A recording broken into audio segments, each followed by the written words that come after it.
All right, family. What's going on? There you go, team. We got Mac in the building. Where's Miss Michelle? There she is. All right, kick us off, Mac. We good. We good. What's good, family? What's good, family? What is good? Listen, we want to welcome you to the greatest podcast on your social media spot. It's that time again for the Black and the Bold. We got some good information for you tonight. It's going to be a great one. You might want to go ahead and let them know we're on the way. But here you will find some thought-provoking, gut-wrenching, and sometimes even tear-jerking content that you just can't get enough of. Listen, I'm the Bold. We're going to get this thing started off right. Let them have it, Brother Black. What's going on with you Sure. this afternoon? DJ the Black on this side. Dwayne Johnson, Valdosta, Lions High grad, Georgia Tech grad. Currently an investor here down in Valdosta, Georgia, South Georgia. My wife and I are currently proud owners of our own company, Bridge Builder Education and Investments, where we provide property management services for other investors. At the same time, just to kind of give you a little bit more because of this show topic tonight, we've all agreed to disclose a bit more about our marriage or relationship status. I already alluded to there. I am happily married of going past 14 years now, going on 15. I am, full disclosure, previously divorced with one marriage before. Other than that, I am on my second and final marriage at going on 15 years, like I said before. So I'm going to pass the torch over to the bold at this point. Good evening, family. Yes, this is Edward Mack. Definitely just logging on real quick to give y'all some good magic, as the bold as I am. But yeah, definitely native of Valdosta, UCF grad. Just started the company EP Legacy Group. Two beautiful children. And full disclosure, I was married previously for 8 years, and that's where my two beautiful children came from. And currently, I'm not married, but hopefully, things will work out, and that will happen again. So that's just who I am, and a little synopsis about my what it is that I bring to the table on tonight. But of course, we've got the black side and the bull side. We're going to be nice enough, to let some femininity in the room. Every now and then we'll let a little bit of that in the room. So we want to welcome our beautiful co-host, who represents the beautiful moniker. So how you doing, beautiful? How's everything going with you? Everything is going well. Everything is going well. Thank you for having me again. I am the third part of this Black and the Bold duet. I bring the trio portion. Beautiful. I am Suzette Michelle, native of Valdosta, Georgia. Tonight we are pulling the covers back and being very transparent about who we are, kind of letting you guys in. Tonight we are talking about the blueprint. We're kicking off our blueprint series. So a portion of that blueprint is relationships. So just a little bit about myself. I was married for 22 years. Currently in the midst of a divorce. So that's what I bring to the table. 22 years married. 2 years prior to that in the engagement or courting stage. So 24 years altogether. And so yeah, so we were finna get into it. We're finna try to tear into this blueprint, see what we can do, you know what I'm saying? And provide some research, provide some information that we gathered and intertwine that with our personal experience. Hey, let's get it started. I'm ready. Let's see. Absolutely. Yes. Absolutely. So just to kind of get us kind of started in direction, for those that do join us, definitely Calvin Berry, and I see you out there, bro, with the waves, and so for the viewers that have joined us, to the family, welcome to the Black and the Bold podcast live here on officially YouTube now. For those that have found us, go ahead and announce, who you are. If you're new to the show, please go and drop where you're coming from. We want to see basically how far we're spanning and who we're reaching at this point. Even if you come into the game late, go ahead and give us a shout out. If you're 10 minutes in, 20, 30, 40 minutes in and with us, go ahead and give us a shout out. But nonetheless, for those that have been with us along this ride, we are now on our 34th episode here. So if you want to look at Facebook and see where our journey has come from, we're growing and we're continuously going into the growth phase as we just go into 34 here. Many more to come. But with that, you'll probably notice as of this week, our format is going to change up a little bit. We're going to kind of slow it down a little bit. And as Suzette just said, as the beautiful counterpart here is that, we're going to pull back the covers a bit. No pun intended here, but pull back the covers in the sense of the discussion and slow it down to talk about the blueprint. We had this discussion over the weekend when we did our planning phase and decided, hey, let's give the viewers a little something they can chew on. All right. We've been notoriously giving you the entertainment value, right? And we're going to still give you that. But instead of giving you the dialogue to entertain you, we want to make sure that at the same time we are educating our family also. So we're going to pause for a second and shift into this blueprint format. And so with that, as you can imagine, blueprint, we're going to see how we can help build the family with some sort of planning, some discussion, some dialogue, some recommendations from where each of us sit from. So the first thing that we're going to do is really talk about our relationships in the Black family. But this is all under the moniker that will continue restoring the Black family and creating generational wealth. So part one of this series is going to be our relationships. And just to give a little baseline, we are talking about Black on Black relationships. I don't know many of us that on this panel here that really can go a whole lot deeper. And I know everybody's got to drop a little something here and there, in the past. But nonetheless, we are going to be promoting Black on Black relationships. Why? Is because that's what this culture needs. That's what this culture has been built on. And we want to make sure that we're promoting that to the fullest, because there is a narrative that you're going to get on media to promote something a different way. So we want to promote Black on Black. So the same thing as I do the number 2 rule here, or the number 2 baseline point, is that we're going to be promoting heterosexual relationships. I'm not going to be able to speak on homosexual relationships. Therefore, I'm not going to bash homosexual relationships. However, for our culture, I'm going to promote heterosexual relationship. You've got enough narrative out there in different shows and different media talking points that will give you your taste of what you want from that community. This live podcast will always be Black and heterosexual. So I got nods from my co-hosts, and so we're going to move forward. And again, as always, if any of us get out of line with some of the comments, or we just feel like we get a little testy, we have the trusty whistle ready to go. All right. So all people all aboard, we're going to start off with our typical. Let's get ready to rumble. Gotta have it. So with that said, let's get started. Let's get it started. All right. I think I was screen sharing. I wanted to go sound share, so excuse me on that. But basically what we want to do is make sure that we are still live. We are still entertaining. We're going to rumble. We're going to whistle. But to kick it off, though, seriously, for the viewers, we're going to start off with some question and answer. And I'm going to pose the question to our co-host here.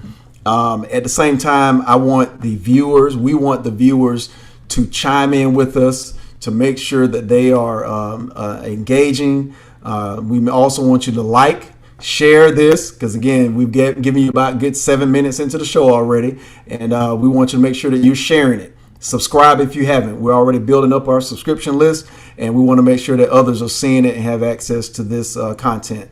But for the first question, I want to know from our viewers, and of course I'll kick it off with this panel, but what in general, and I know, we talked about this before, this is a loaded question, it's general. What in general is the goal, or should be the goal, for our Black relationships, whether you're married or dating? And we can start dating if you want, but what should be the goal here? I'm going to go ahead and volley it over to Brother Bold real quick, and go in that order. Do you want us to go Black, Bold, and the Beautiful? How do you want to do it, brother? Yeah, I'll go. All right. You want me to get it out the way, I will. You know, and we mentioned this question previously, and the way I wanted to answer it initially, I felt like it's a very loaded question. I felt like it's kind of hard to give a direct, succinct answer. Yes. I mean, if I were to try to encapsulate it to a short response, I would say that I think the goal for our relationships moving forward should be the fact that we go into all of our relationships in good faith, kind of being able to kind of form or reform or regain or have a resurgence or resurrection of what we've seen in the past when it comes from our grandparents, our forefathers. You know, the goal should be for us to be able to kind of not relive but resemble our families of the past. And that's a general, of course, a general I guess thought when it comes to the family, but definitely just try to reestablish that solid family that we've seen in the past that we haven't seen over the last 50 years or so. So what my you're short saying, answer would be that. what you're saying in general, and I know, yeah, that's we're definitely just scratching the surface. I know, and so that's one of the areas I know we're going to dive into. But it sounds like we need to be able to reflect on, as even in this conversation, what that means. As far as some people don't even know what that reflection looks like. So we're going to definitely go into that, I believe, if I have that correct in what you expressed. Yes, absolutely. I think that's an important piece for us to kind of we in the Black community we have this Throwback Thursday thing. I think we need to have that same idea when it comes to families. Right. You know, kind of looking at our throwback families and what got us here. You know, what got us up until the 70s and 80s. You know, and even what has sustained us from that time. And so having that throwback family, Throwback Thursday type mentality. So absolutely. But we'll definitely dig into it. Okay. All right. Miss Beautiful, Suzette. Yeah. Definitely. I think definitely one of our goals is to rebuild, because right now the Black family structure is so fractured. So we definitely want to be very specific about the steps and hopefully provide some information on how can we go about doing that. How do we get back to where the family structure was strong? I don't necessarily want to travel back to time. I don't want to live in the 60s. I don't want to live in the 70s. However, I am very jealous of the strong family structure that they had. And at that point in time, it was the norm. You know what I'm saying? It was not an anomaly where you might see one Black strong family, but it was a community of Black strong families. And so I definitely want to get back to that time. Me personally, I think that it needs to start at an individual level. Once we start, healing the things that in the different genders, male and female, once we start working on the problems that we have as individuals, then I think that that's where we can start building strong family structures together. Gotcha. So if the structure piece is very strong in our community. We tout structure all the time, and I think that's a very good piece to where we actually be honest about what structure actually means today in reference to even the reflection piece that Bold just talked about, because that's probably two different definitions with regards to structure back then and structure now. We talk about structure, but we probably have less structure than, we see less structure, in other words, than even with our growing up phase. Just to give, my 2 cents on it with regards to, what should be the goal of our relationships. I'm always going to come from a pillar base, and 3 of the main pillars that I try to exemplify or even express within our family household here is obviously education. All right, education should be a strong pillar within not only our community but our households with regards to relationships. The other piece is the financial piece. That is a piece, whether you're an entrepreneur, business person, 9 to 5, whatever, but you've got to have a strong commitment and understanding of money, how money works, what we're going to do to pass something down to the next generation. The final piece is also actually welcome Shamanti to the chat. She talks about a successful family life, whatever that means to the couple. What I want to say in regards to that, to me, what that means is having a very successful bonded relationship. And that is one that we'll just go down a rabbit hole on also, because there's a vague terminology to that as far as a healthy relationship.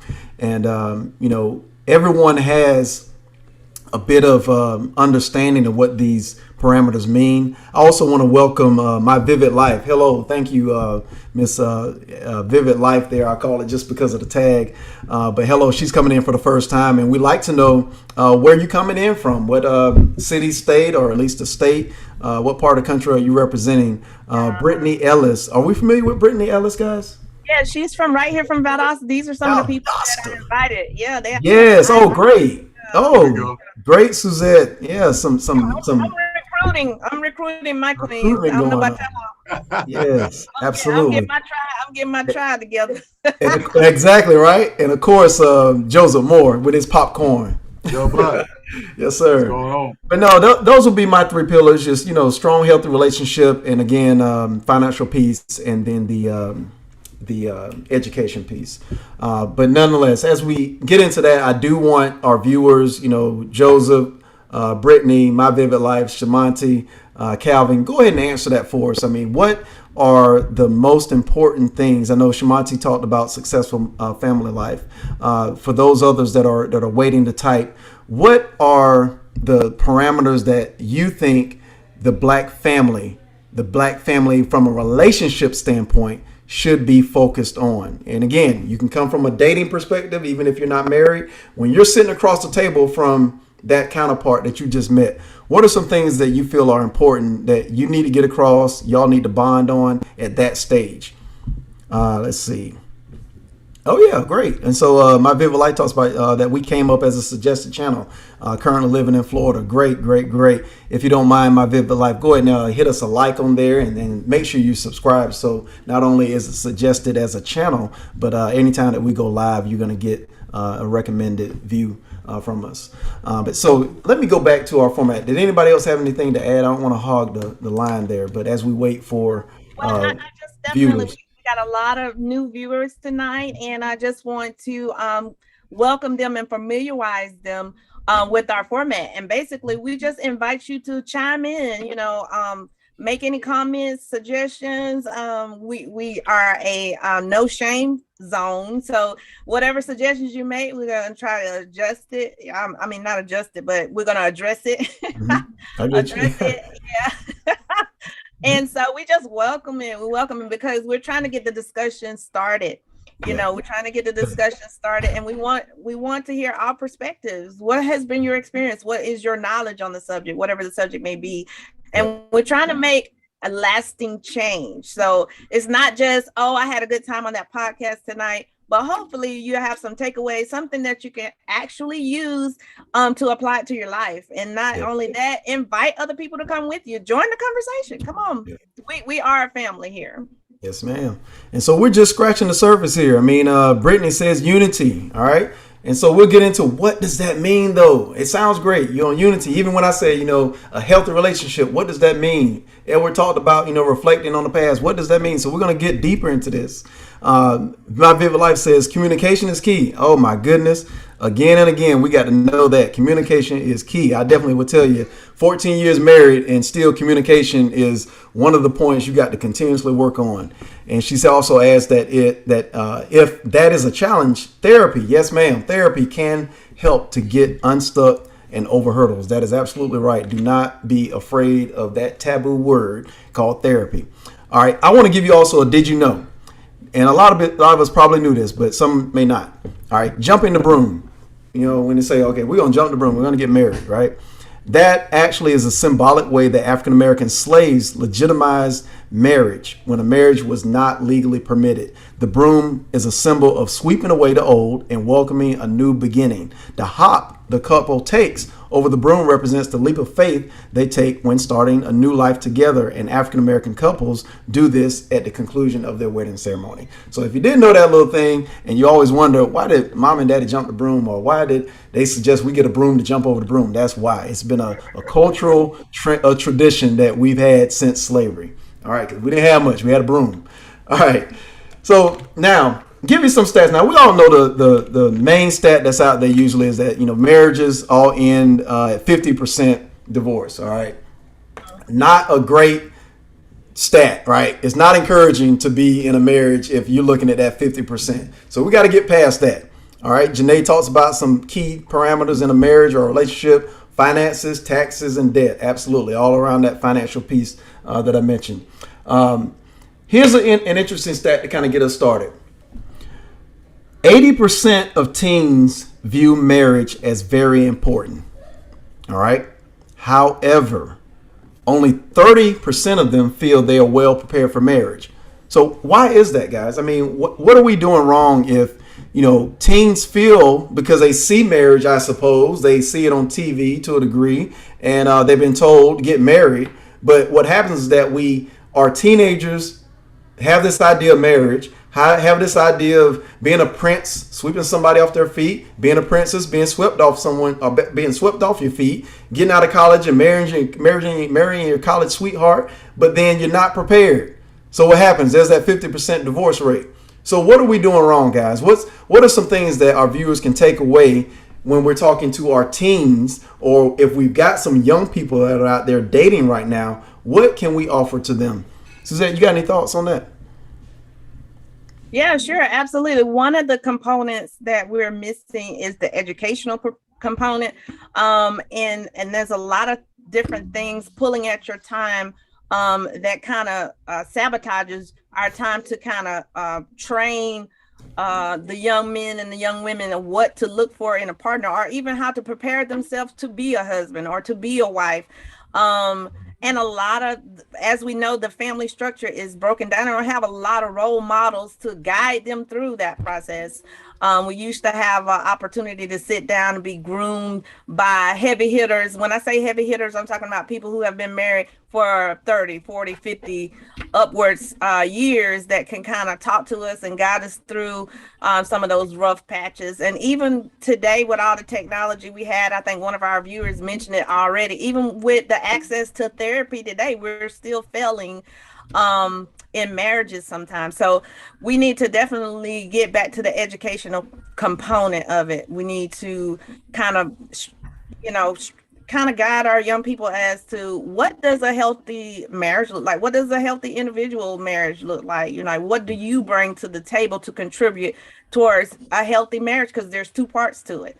Yeah. You know what I'm saying? So, as a woman, as a male, what can you contribute to a healthy marriage? And so back to my original comment, I think the educational portion of it, we're missing that. And let me interject before you jump in, Bold. As far as Shamanti brings a good question, I have a response to that. I think we need to consider, because it's a great question that anybody could ask, is should a teenager feel ready for marriage? Are we talking about something that's too early in the stage? They need to know that they need to work on themselves before they can give themselves to another person. She also continues, we should set examples for them, but should they feel ready? And so, good question. Based on the polling, that's what the answer was. They don't feel ready for marriage. Now, we're not promoting that somebody should get married at 18, of course. They're not ready. But I think where we're going with this is that we raise teens to be ready to commit to jobs. We raise teens to be ready to go into the workforce, as I just said there. But we also are raising teens to do all these other things, such as play ball or expect this from a man, or expect this from a woman, and they're screwing it up from 18 to 22, male, female, screwing it up.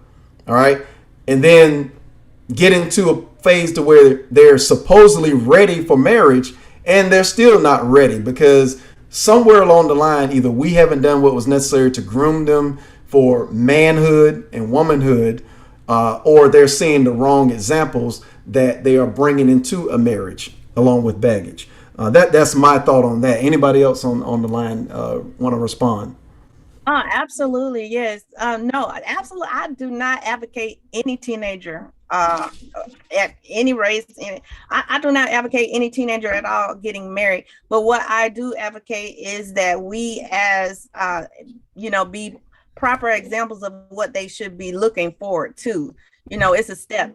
I mean, scientifically, the brain is not fully developed until you're into your early to mid 20s anyway. So, of course, we want to make sure that you're all that you could, a whole person, before you try to commit your entire life. And that's the goal when you get married, to commit your life to someone else. So no, teenagers are not ready, but it's a process. It's a process. They should see what a healthy relationship look like, and they should be slowly grooming themselves to complete themselves, to bring a complete whole positive person to the table when that time does come. Yeah. Give me the initial question, because I want to answer all of the Sure. extras that have come along. Yeah, absolutely. We kind of got on a small tangent there. What we were talking about was the teenage perspective. This was the follow up to the marriage piece or relationship piece, is that teens do view marriage as important, but they don't feel that they're ready or well equipped, is what it says, well equipped, prepared for marriage. Is there something that we're perhaps doing wrong or could be doing better? I think one of the things that as parents that we can do is do a better job of involving our children in their maturation process through the stages of life, giving them the full gamut of what life is about earlier. You got to remember, our grandparents were married at 15, 14, 16, 18, and their marriages lasted 60 years plus. And so my argument isn't really the fact.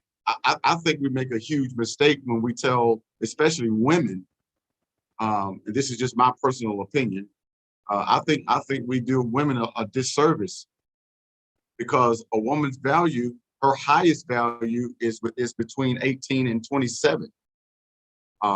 Those are her most fertile years. Those are her most attractive years. This is due to certain studies.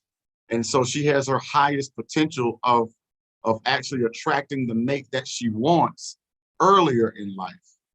A lot of the times, I know for the past, and I know I heard a podcast a few days ago about, it was a Generation Xers that were telling, those are the ones that were born, those are people like between 40 and 50 something. Those are the ones that were saying, you're telling the daughters to get married at 30, but not realizing that if a woman waits till she's 30, then what are we asking her to do? We're asking her to get out and date and, pretty much expose herself in every facet, only to hopefully find someone, later on in life. Between what is it, 35, she gets geriatric pregnancy. So I think we should be teaching our children the real information about growing up, the real information about maturity, the fact that you can be married and young, the fact that you can be committed and devoted. Now, every child is not going to have that mental capacity to do that, but we do have a lot of children who have that emotional intelligence to be able to maintain, a devoted relationship. So not only that, but I think we also, like I think I saw it in the chat, that we need to be setting better examples. We need to be able to exist in our role and do that well and be able to pass on that information. The scripture says the old men should teach the young men. The old women should teach the young women. Why? Because the younger they receive this information, the better they'll be able to acclimate to the stages of life. So being better examples, providing more information, and then being able, we sent them off to war at 18. You put a rifle in their hand and send them 4 or Yeah, 5,000 miles away. I mean, I think that's a bigger commitment than marriage. You're going over there, and you could possibly absolutely. give up your life. So that's just my opinion. I mean, I would Nah, rather for my child to probably to explore marriage, you know, in contrast to doing something that extreme. That's just my opinion. That's I my think you're personal onto opinion. something though, and I don't want to explore this because I think we're talking about something that might scratch the surface and to rub some feathers the wrong way here, but it's something to consider here. You brought up something that I think we all can agree with, that males mature at a later stage than women comparatively from a marriage ready standpoint. And like you even talked about, Bold, I would agree that the prime years of a woman are earlier than the prime years of a man. All right. So if we go with that notion, do we make the argument that women could potentially seek marriage with an older man as a solution? I think Because that now you're bonding yourself with someone that actually has gone through a life phase to where he's gotten himself in position. And I'm not talking about anything that, again, from a controversial standpoint of sowing oats and all that. What I'm talking about seriously, when you look at if those that have read Steve Harvey's Think Like a Man, or Think Like Thinking Like a Man, I Like a Woman, but he talks about the fact that most men are not ready for marriage at a stage where women want them to be ready for marriage. And so it's not about looking at waiting for that particular man, but perhaps looking at a pool that skips the age bracket because you're ready as the woman, and now you're looking at a bracket of men that are now defined and ready, who are purpose driven and ready to take on the responsibilities that they should be ready to take on. And now you've got a bond that two people are on the same wavelength of commitment. I think that's a good focus for us, but not all women. And the reason I say that Yeah. because there are, of course, we know there's going to be a variation. So there are some young women who are looking to build and grow and be committed to their counterpart. They want someone in their age bracket. They want someone that they can relate to. Right. And I think if that be the case, those young women should be groomed to understand that this man is not going to up and tomorrow make 6 figures. This guy. But then I think you look at the pros and cons then, right? Right. So you look at the guy, you say, okay, well, I'm willing to stick with him and grow with him and build with him.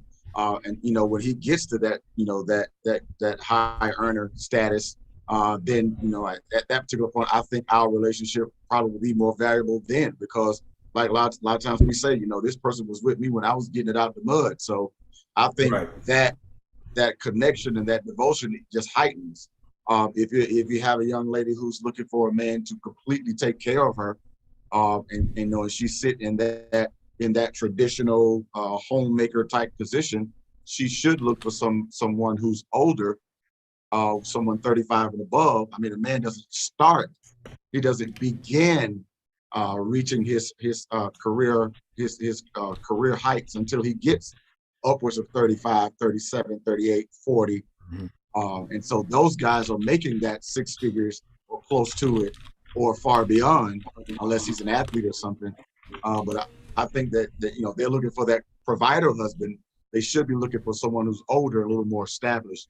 Now, I think that keeps the pressure and the tension out of the relationship, with the expectations of material things and lifestyles and things like that. But again, that's just my opinion. Yeah, I mean, I think it's a pro and con perspective on it, because I do know individuals that are like from when I was in DC that actually are seeking, like you said, a older man because there's a stability factor there, and this particular crowd of women are looking for stability when they're bringing X value to the table compared to their age bracket that still is out there trying to play the field. So they've essentially skipped their bracket of age in order to get the stability and commitment that they want. I think the pro and con decision that has to be made there is that, like you said, because I think it's a valid point. Obviously, that this is not all one size fits all, but Right. this also is to tell the man and woman that you're not ready at the early stage. Perhaps even when you look at it from the female perspective, to say that this man is going to have to mature, so you're going to have to stick with him until he gets to that point. And I think that, again, go back to the Steve Harvey book that I mentioned, is that he talks about that what you're asking for in a man when we're saying, all right, we're in college and are you going to marry me, or the pressure's on to marry, and that man has not even established himself as a man and put some accomplishments under his belt.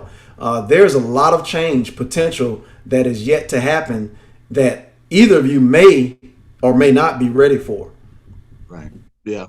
And I know there's a caveat that we're dealing with, that our grandparents and great grandparents did not deal with, and that is the fact that we have a portion of our sisters that are actually earning.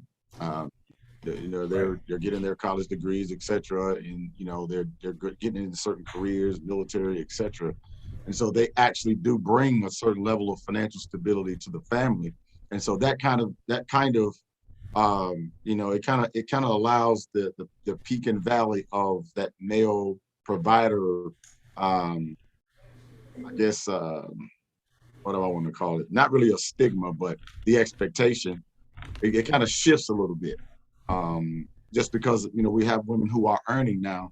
And so that provider role is seemingly somewhat of a thing of the past in a way, unless you're kind of a sugar daddy type situation or, something like that. And so I think that is another hurdle that we're going to have to learn how to leap over, that our grandparents and our great grandparents didn't have to deal with. The fact that, women are bringing earning potential to the family. But sometimes that causes problems, etc., in the marriage. But we'll probably get there later anyway. But I think that's just another hurdle. Well, let's don't delay. I mean, we already ran the let's get ready to rumble sound bit, and so let's go ahead and dive into that a little bit. Why is that a problem? Why is that a problem in some relationships? And I'm not just asking us three on the panel here. I'm asking our viewers. If a woman is bringing the amount that you're bringing to the table, or the woman is making more, or sister is making more than you as the brother at the table, is that a problem? And why, if it is? Any thoughts on that, Suzette? I think it's more of a problem for the male counterpart than it is for the female counterpart. Okay.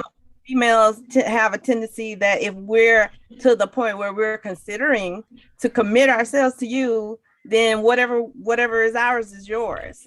So at that point, I don't think it's the females that have an issue with being the higher earners. I think it's the males and the whole egos that they bring, and the stereotypical weight that is put on their shoulders for not being the main earner.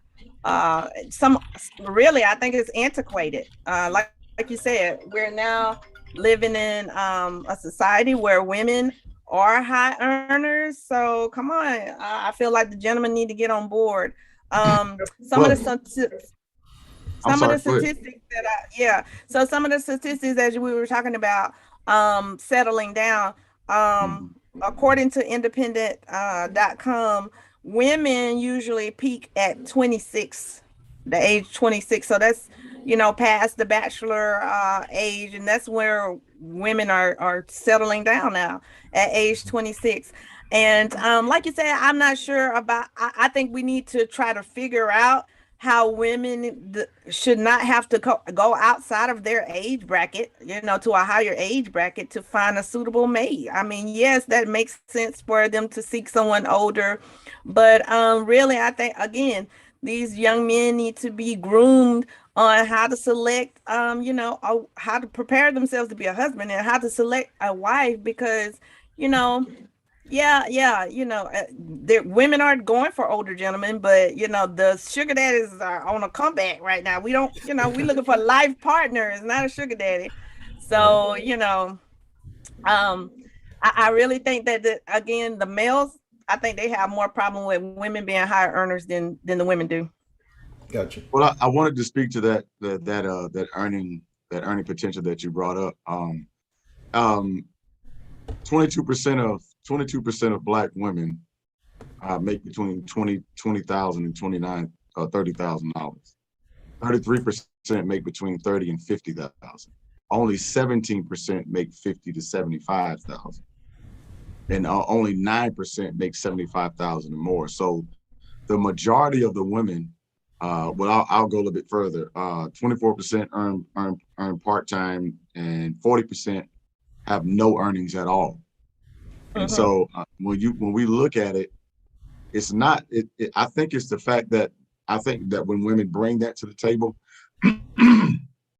I think we have to kind of compartmentalize when we say a lot, because, like I said, the majority of our women are making less than $50,000 a year, which the average male earns 48, 45, something like that, somewhere around 50,000, between 45 and $50,000.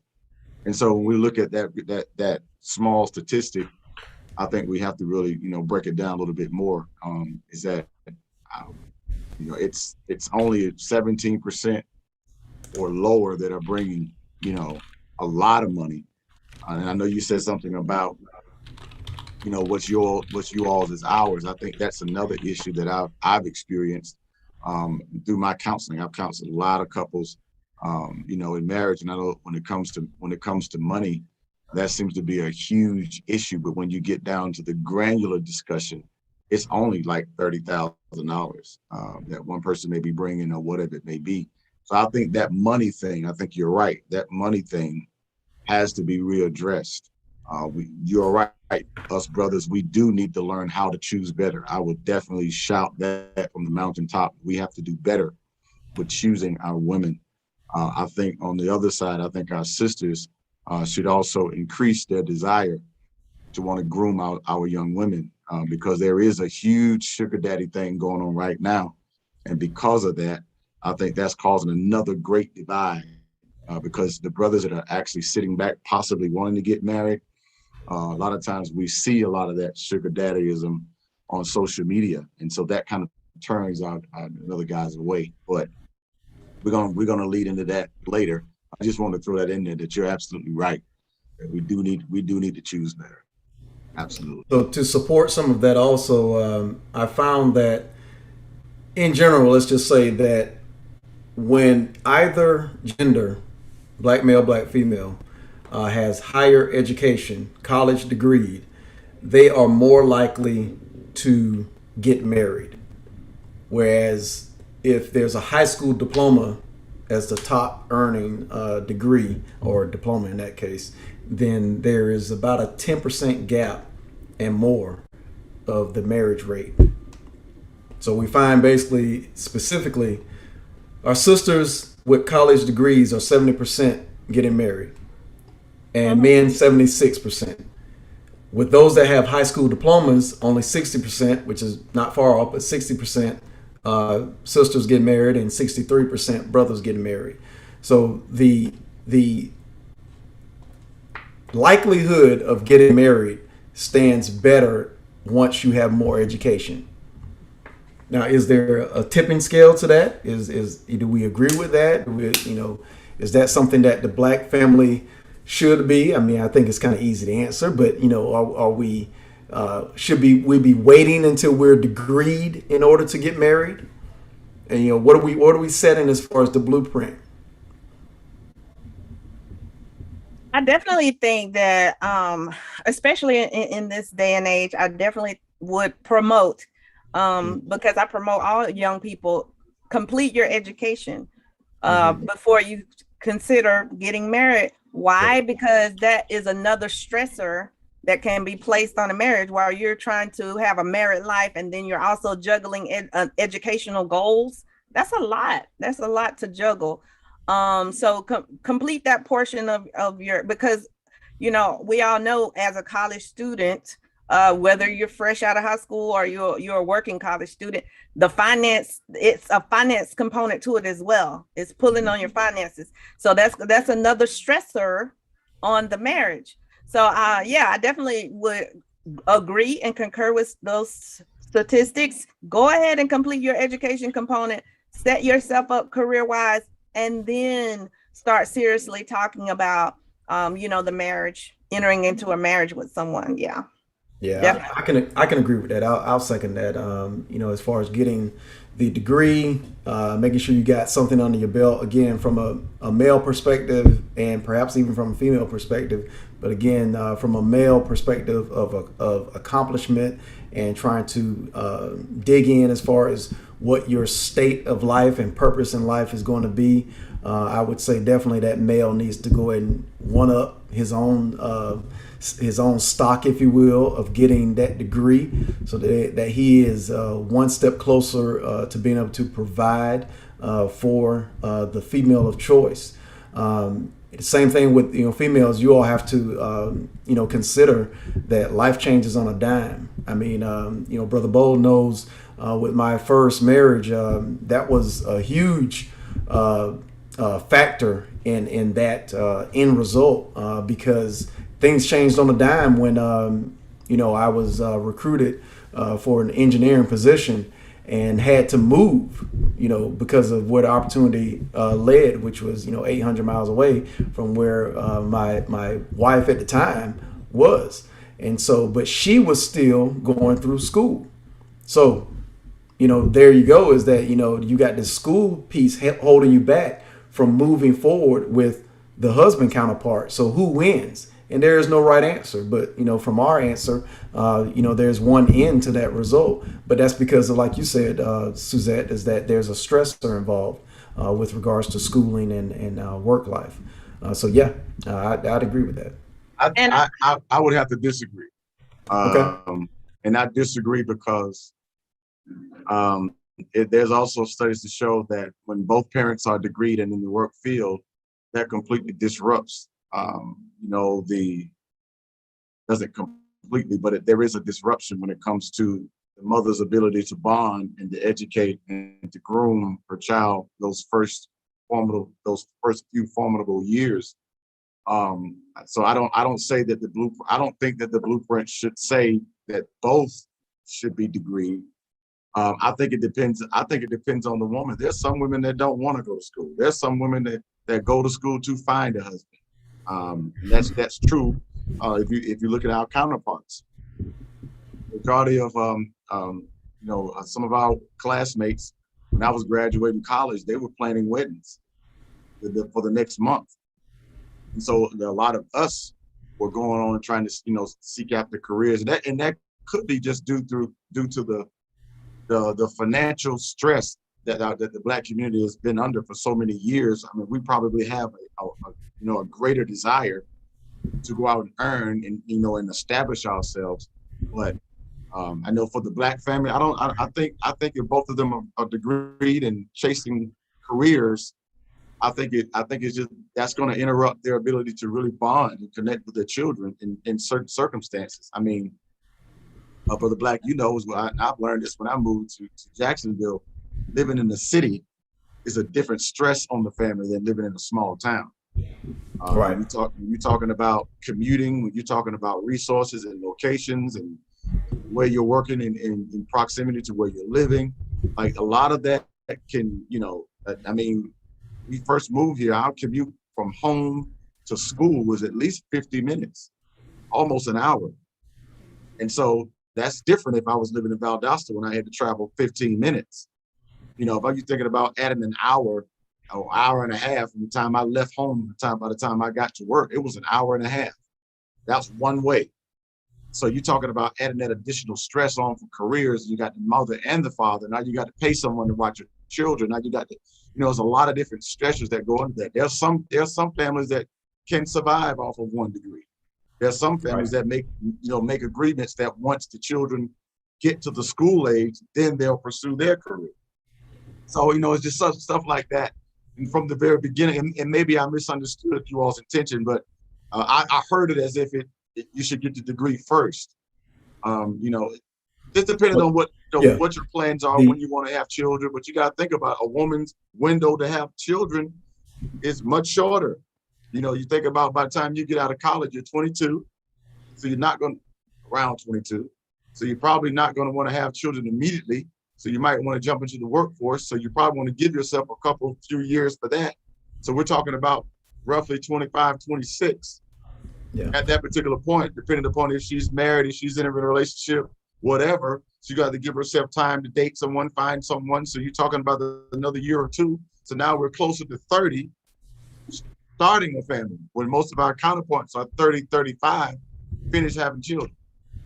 Well, if we clarify just a little bit, I mean, because you know, I understand where some of the comments and our responses here come from. The question was based on the stat of you know, the, I guess, rate of marriage in comparison to the degreed versus high school diploma. There was just a slight difference in that rate. Now, I think from a reality standpoint, again, just like what some of our audience has said, is that not everybody is going to college, right? And so I agree with that. And not all of our talking points probably will ever promote 100% going to college versus in this day and age, you know, there's an entrepreneurial small business bug in everybody. So I agree with that context of the responses. So I guess more so it was, if you're already in college, should you finish your degree? That's kind of more clarification to that point. It is one of those, it depends on that individual. Should they go to college in order to be successful in a relationship? No, that's not what we're saying here. But it's more so, what is the talking point for that individual that is in college and versus that individual that is going after whatever goal they've set after high school. So I guess to kind of put it as an example, for those individuals that are trying to start a business, all right, versus getting married, what's the going recommendation there?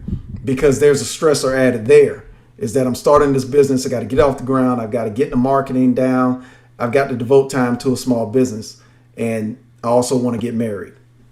See, that's the problem. That's the thing that I think is problematic, because if we're focusing on degrees, we're still delaying our union between the male and female. We're still putting it on the back burner. You know, you're still waiting until you're mid-20s, late 20s, almost 30, to make that decision, when in fact you could be with someone through college. And so at that particular point, if you've been with them through college, or if you met them in college, or what have you, then what's the holdup, you know, for the marriage if you all are already committed? Well, the only thing I would add though is that I don't know if that's the reality though, because it sounds good, but I guess by even looking at this panel, that's not the true answer. Because I would definitely, under the circumstances of my first relationship, married base, I definitely would not have gotten married that second go round if I had to do it again, because neither of us were in the state to where we should have been married as far as maturity. Well, I mean, I think that's another thing. Another thing that makes people put marriage on the back burner too, is that we have this moniker where we're making people think they have to be perfect to get married. I think that's, well, I can understand that, yeah. But I think that adds to that divorce rate though. Okay, so gentlemen, so going back to our initial question, and our initial question was, what should be the goal to Black marriages? I know we did go down a rabbit hole talking about specifically college, and as we know, there's multiple ways to create streams of income, especially nowadays when we're in the midst of entrepreneurship. So let me rephrase and try to be a little bit clear, as coming from my particular standpoint. One of the goals I think that we should be trying to set for Black marriages and any marriages, but we know Black marriages have a certain specific stressors already built into it before they even talk about a union. There's Black stressor, there's stressors, there's specific to our race prior to even talking about a relationship. But that's a different show, okay? But one of the goals I feel is to reduce the amount of stressors that are or have a potential to sabotage your marriage in the first place. So some of the stressors that I know, and we went through some of the stressors. Some of the stressors are finances. Some of the stressors are, you know, and included in finances is your how you make an income, what kind of debt you have, what kind of you know, goals, what kind of lifestyle are you trying to set for your family? Do you want middle class? Do you want to be in the, you know, that has to be a.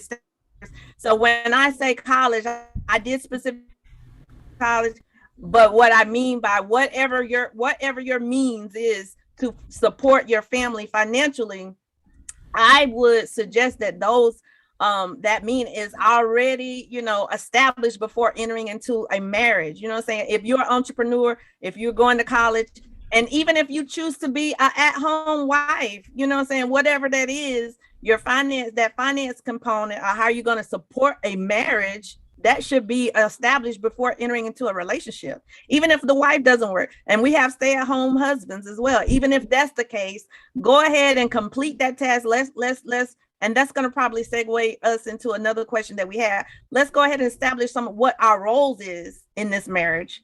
You know what I'm saying? Prior to entering a legalized commitment, or whatever commitment you take, jumping the broom, whatever commitment you take to be life partners. So take that stressor away, the finance portion of, because I can assure you, if you don't clear that finance portion of how you're going to support a family, how you're going to support a marriage, it will come back to haunt you later on as you try to figure it out as you go. So that's why I would say, you know, try to do yourself a favor and figure that out on the front end. You even consider marriage. If your thing is, I want to get a college degree, complete that college degree before you ask somebody's hand in marriage. If your thing is, I want to be an entrepreneur, be that entrepreneur. You know what I'm saying? And I'm not saying that it's impossible, but we're talking about, we're trying to create a blueprint. And so to me, if you want to have a successful marriage, try to reduce the amount of stressors that's going to sabotage your marriage in the beginning. That's just all I'm saying. Mm-hmm. Yeah. So if we transition a little bit into then roles, all right. You know, we have these traditional roles, we have these progressive roles. You know, how are we starting to evolve this blueprint?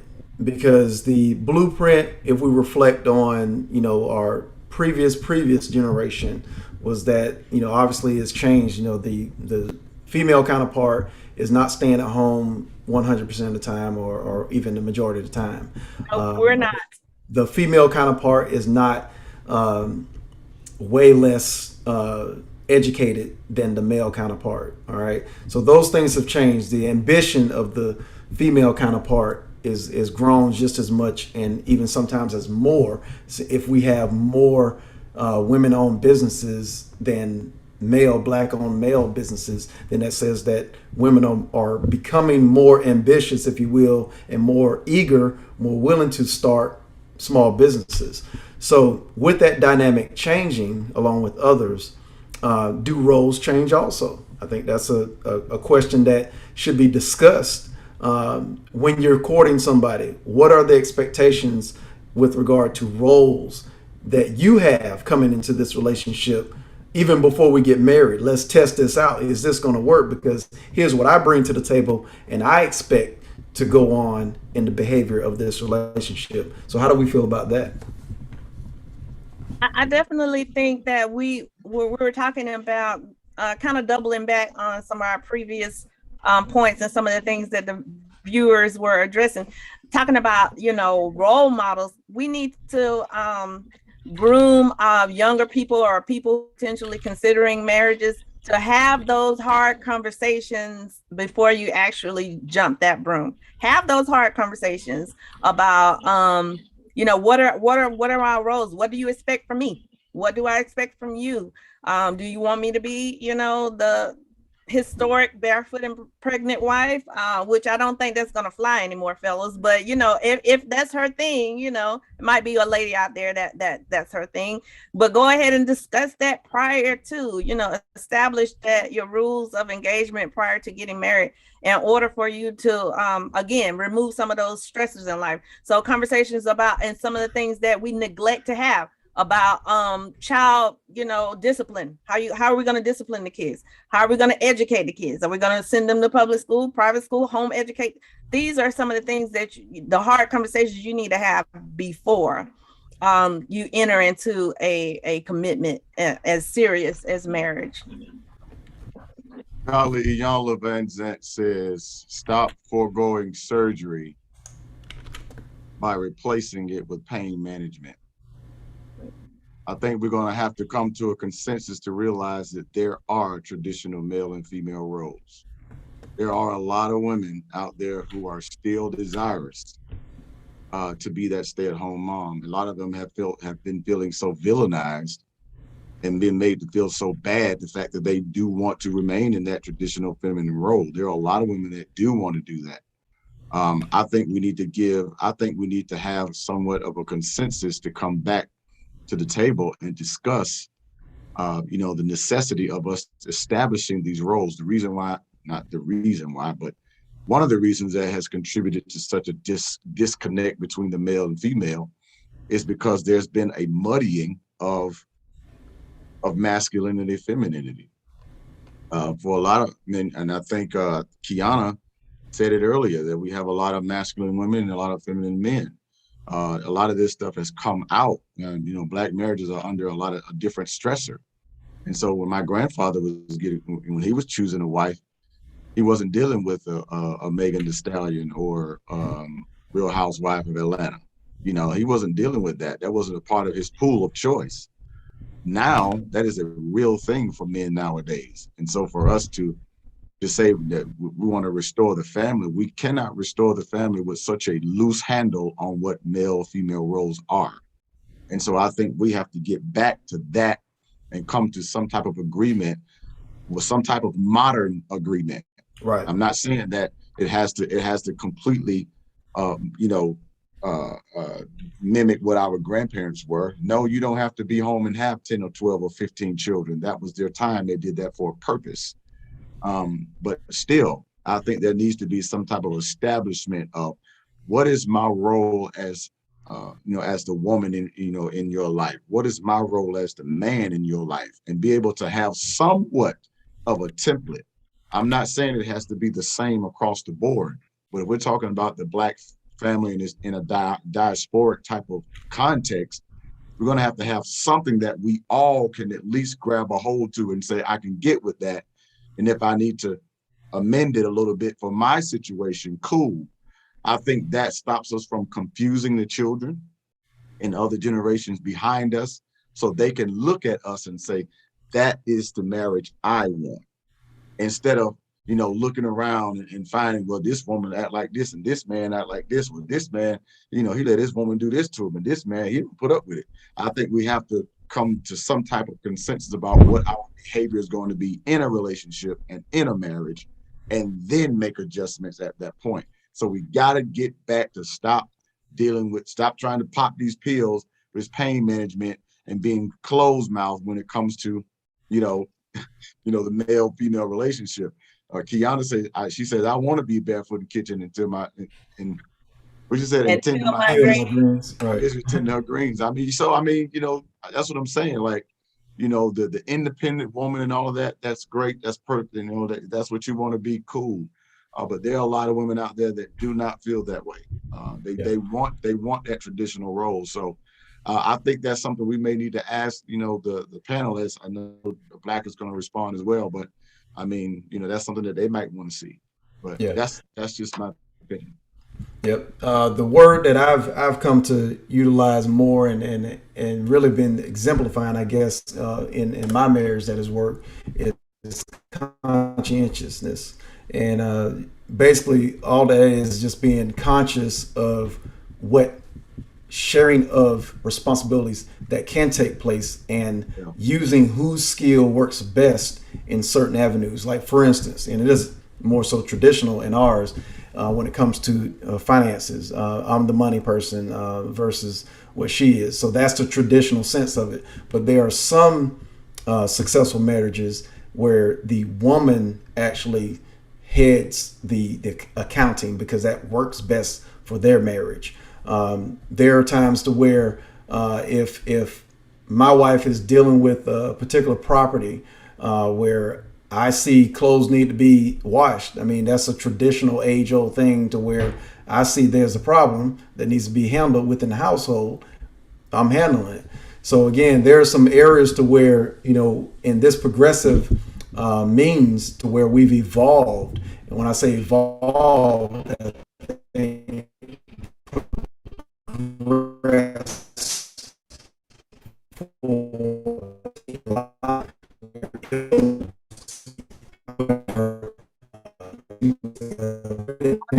You're having some technical difficulties with the way. Yeah. Let me know if I clear up. You're clear. Yeah, You're clear you're now. back. You're back. Yeah, All right. definitely. So depending on if a woman wants to be that It's got you locked up again. It's got you locked up again, bro. Got you locked. Go ahead, Suzette. We give it a moment to reset. Go ahead. What were you saying? Oh no. I was trying to let Black get his statement out. His internet. I'm gonna see if I can translate. If I can translate what he was going to say. Anyway, I think I heard him kind of leaning towards the, it's going to be traditional roles, but customized to what we have going on today in terms of now we have female counterparts who are educated and may supersede, the skill set to her husband in terms of finances, and historically finances and bills and all that was a male role, but we have to kind of take an assessment of what works in your particular relationship, and not really, flip the gender roles, but definitely see what complements the gender roles in terms of 2021. Yeah. Am I back? You back. All right. Hey, thank you. That's close to accuracy as possible trying to interpret somebody. So I appreciate that. I see Prince Hemi. Hopefully I pronounced that right. So excuse me, but thank you for joining us, Prince, and definitely drop us on where you're coming from because we like to see where our viewers are coming from. But he says, I think Black marriages fail because women now try and take on male roles, ding, ding, ding, and feel only their voice matters, and men don't care to communicate to try and take his role as a man. Valid point, Prince. And so again, it goes back to setting the expectation, I believe, because even in that, is as specific as Prince makes that, I still would have to challenge, even though I like what he says, I still would have to challenge you and that counterpart have to sit down and list out what you think the male role should be that you are going to live happily with. And that's kind of where I was going, Suzette. Thankfully, you were able to interpret, is that even in this progressive state, and progressive is a good thing, I think, in a sense of where I was going before I got lagged up there, is that progression is good because some of our ancestors, from a woman's standpoint, were unhappy when they only had women roles, had to do what men said and all that stuff. They were unhappy. All right, even to this near date, in a sense. Then our men, really took on the yoke of all of the responsibility that was quote unquote manly. And some of that actually brought on higher stress. And again, that happens.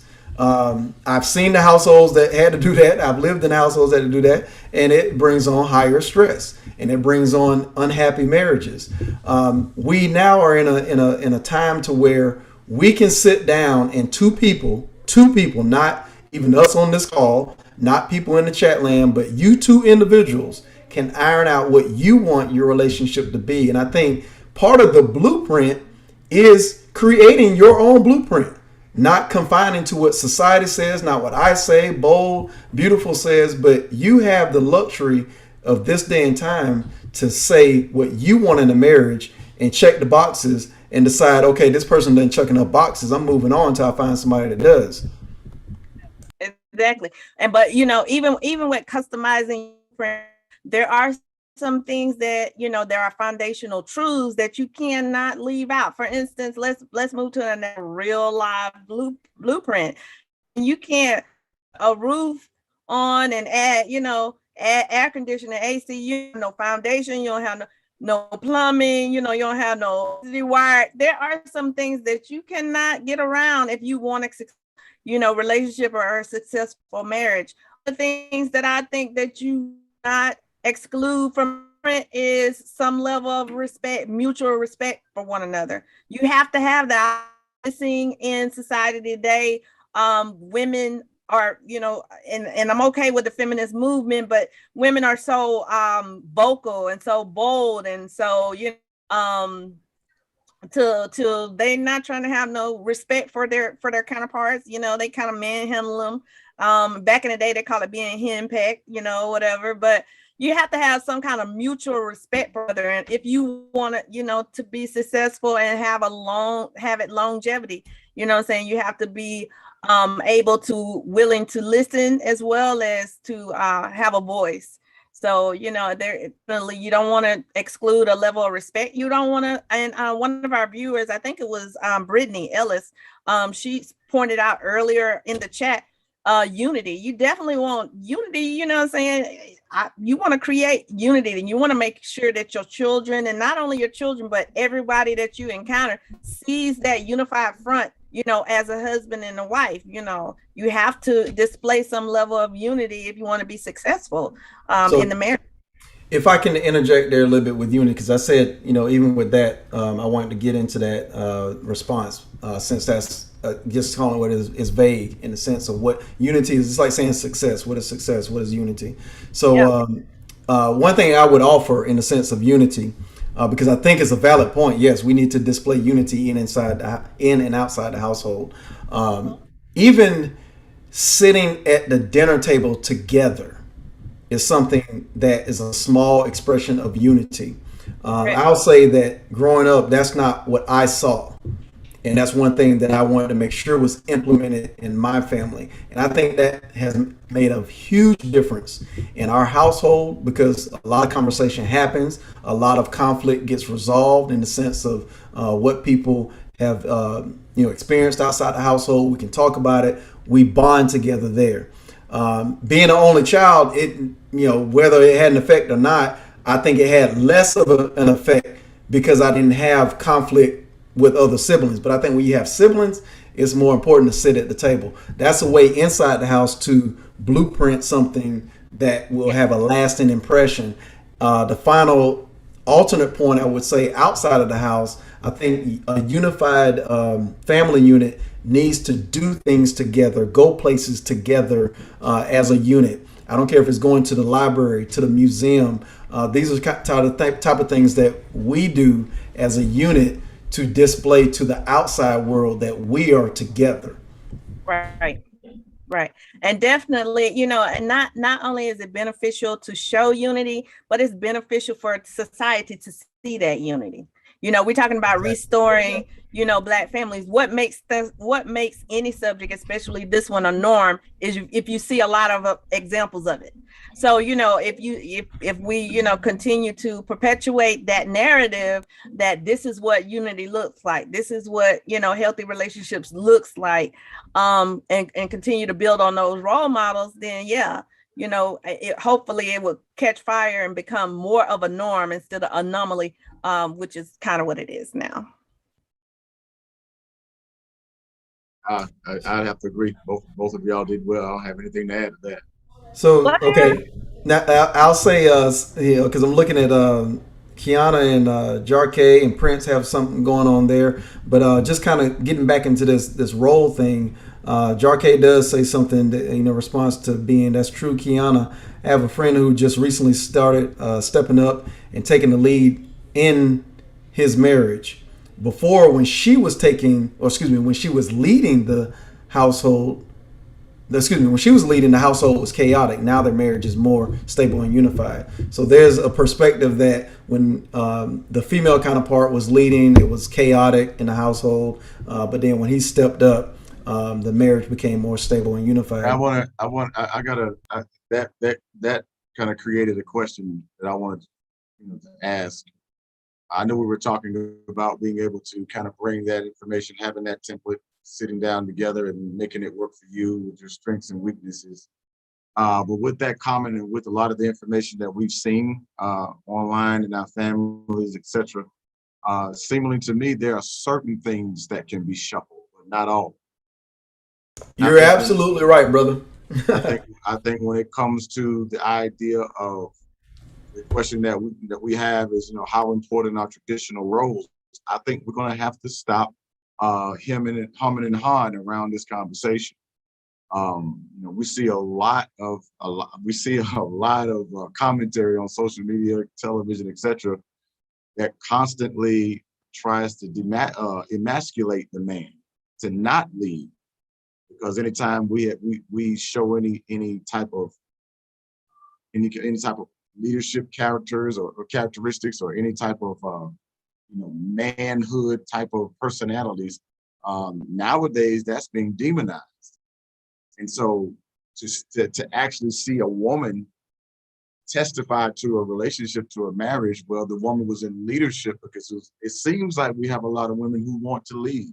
I just said it seems. I'm not saying that's true, but it seems like a lot of the women want to be in leadership, especially when they have degrees and when they are the breadwinner. And so those are some things that we, again, there are some things that we can shuffle around, but there are certain things that we're going to have to accept the fact that this is just what it is. Now, how that's implemented and carried out, yes, that could be augmented, that can be tailored to your situation. But traditionally, as one example, it's just one, it helps fortify my argument that, men should be in leadership. Men should definitely be in leadership, those that are capable of leading. And if you aren't capable of leading, you should not be in a marriage. Absolutely. But that's my question that I wanted to pose to the chat would be how important are traditional male-female relations? I know we kind of touched on that, but I mean, how important are they?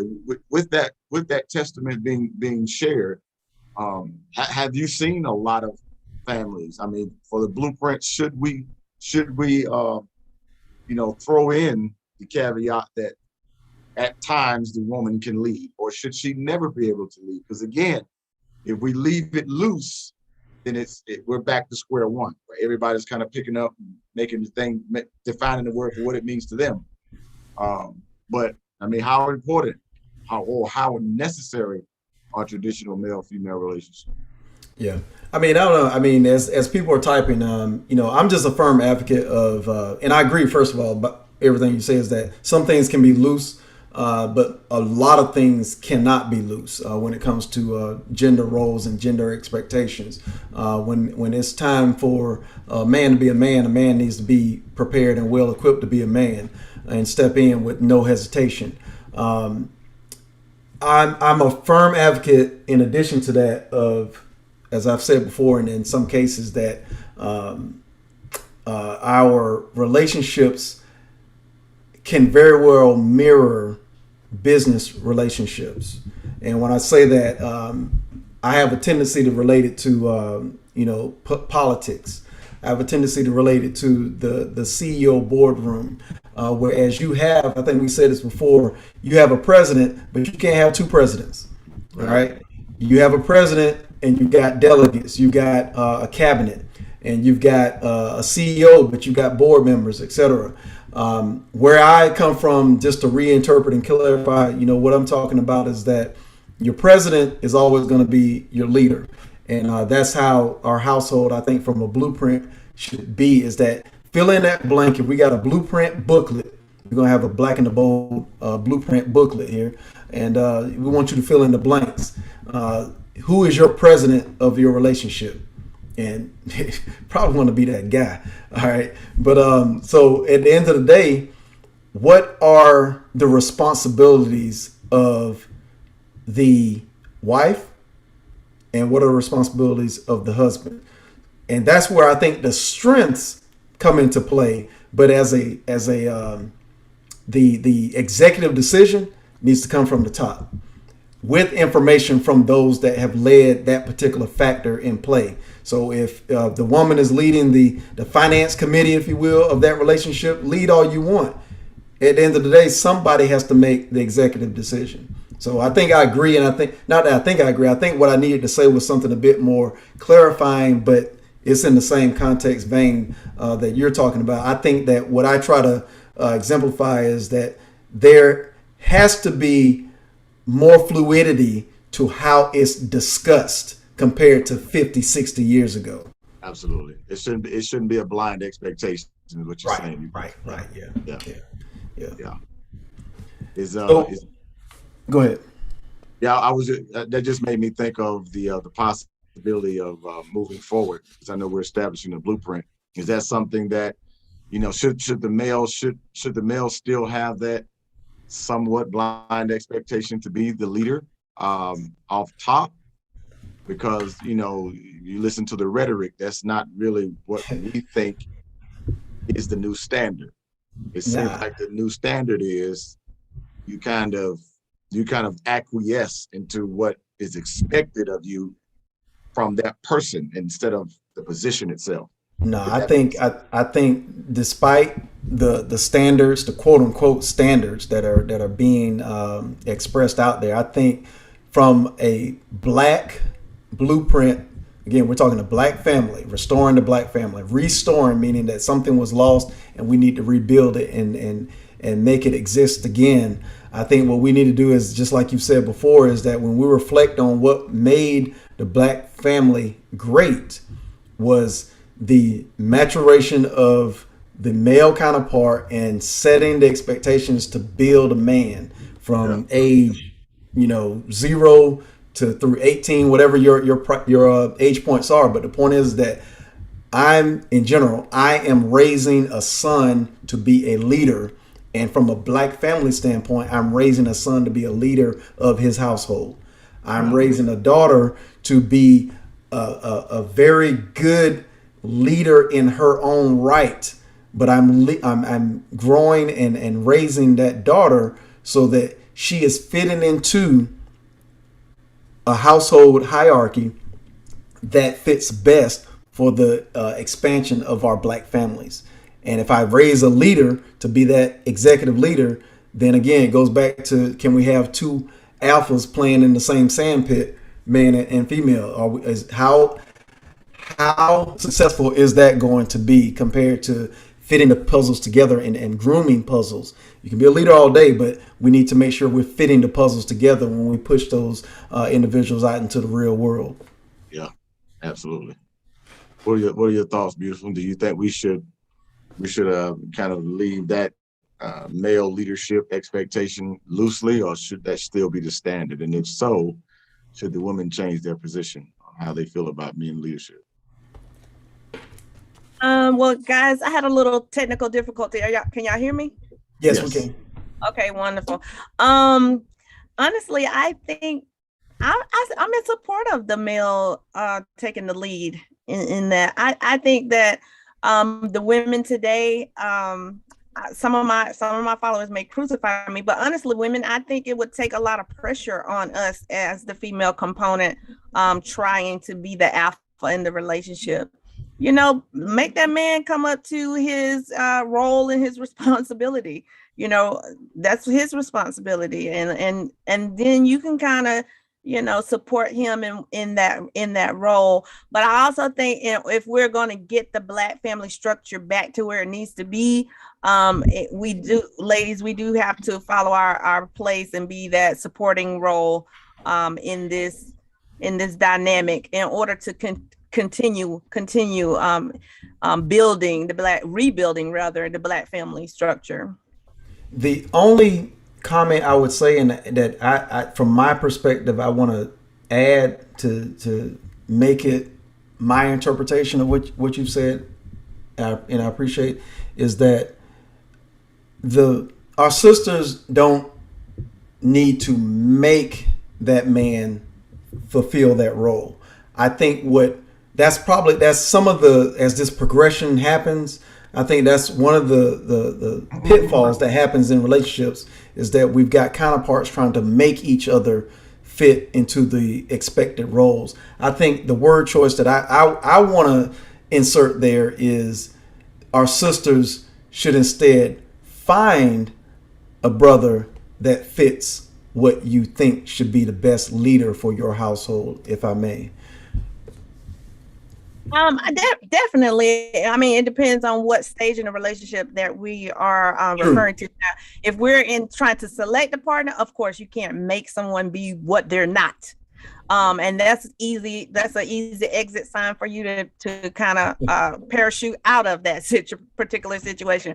But if you're already committed to each other, again, you can't make them. So make them is a poor choice of words, but you can allow them to be the best. You cannot hinder, the male from taking the lead in that role. Yeah, I agree. I mean, and again, I'm not just saying that you can make someone do anything. Right. And of course, as Jarkay says, a woman can't tell a man what to do. I'm not even speaking from that perspective. That's why a lot of things I'm saying, we're coming from three different perspectives.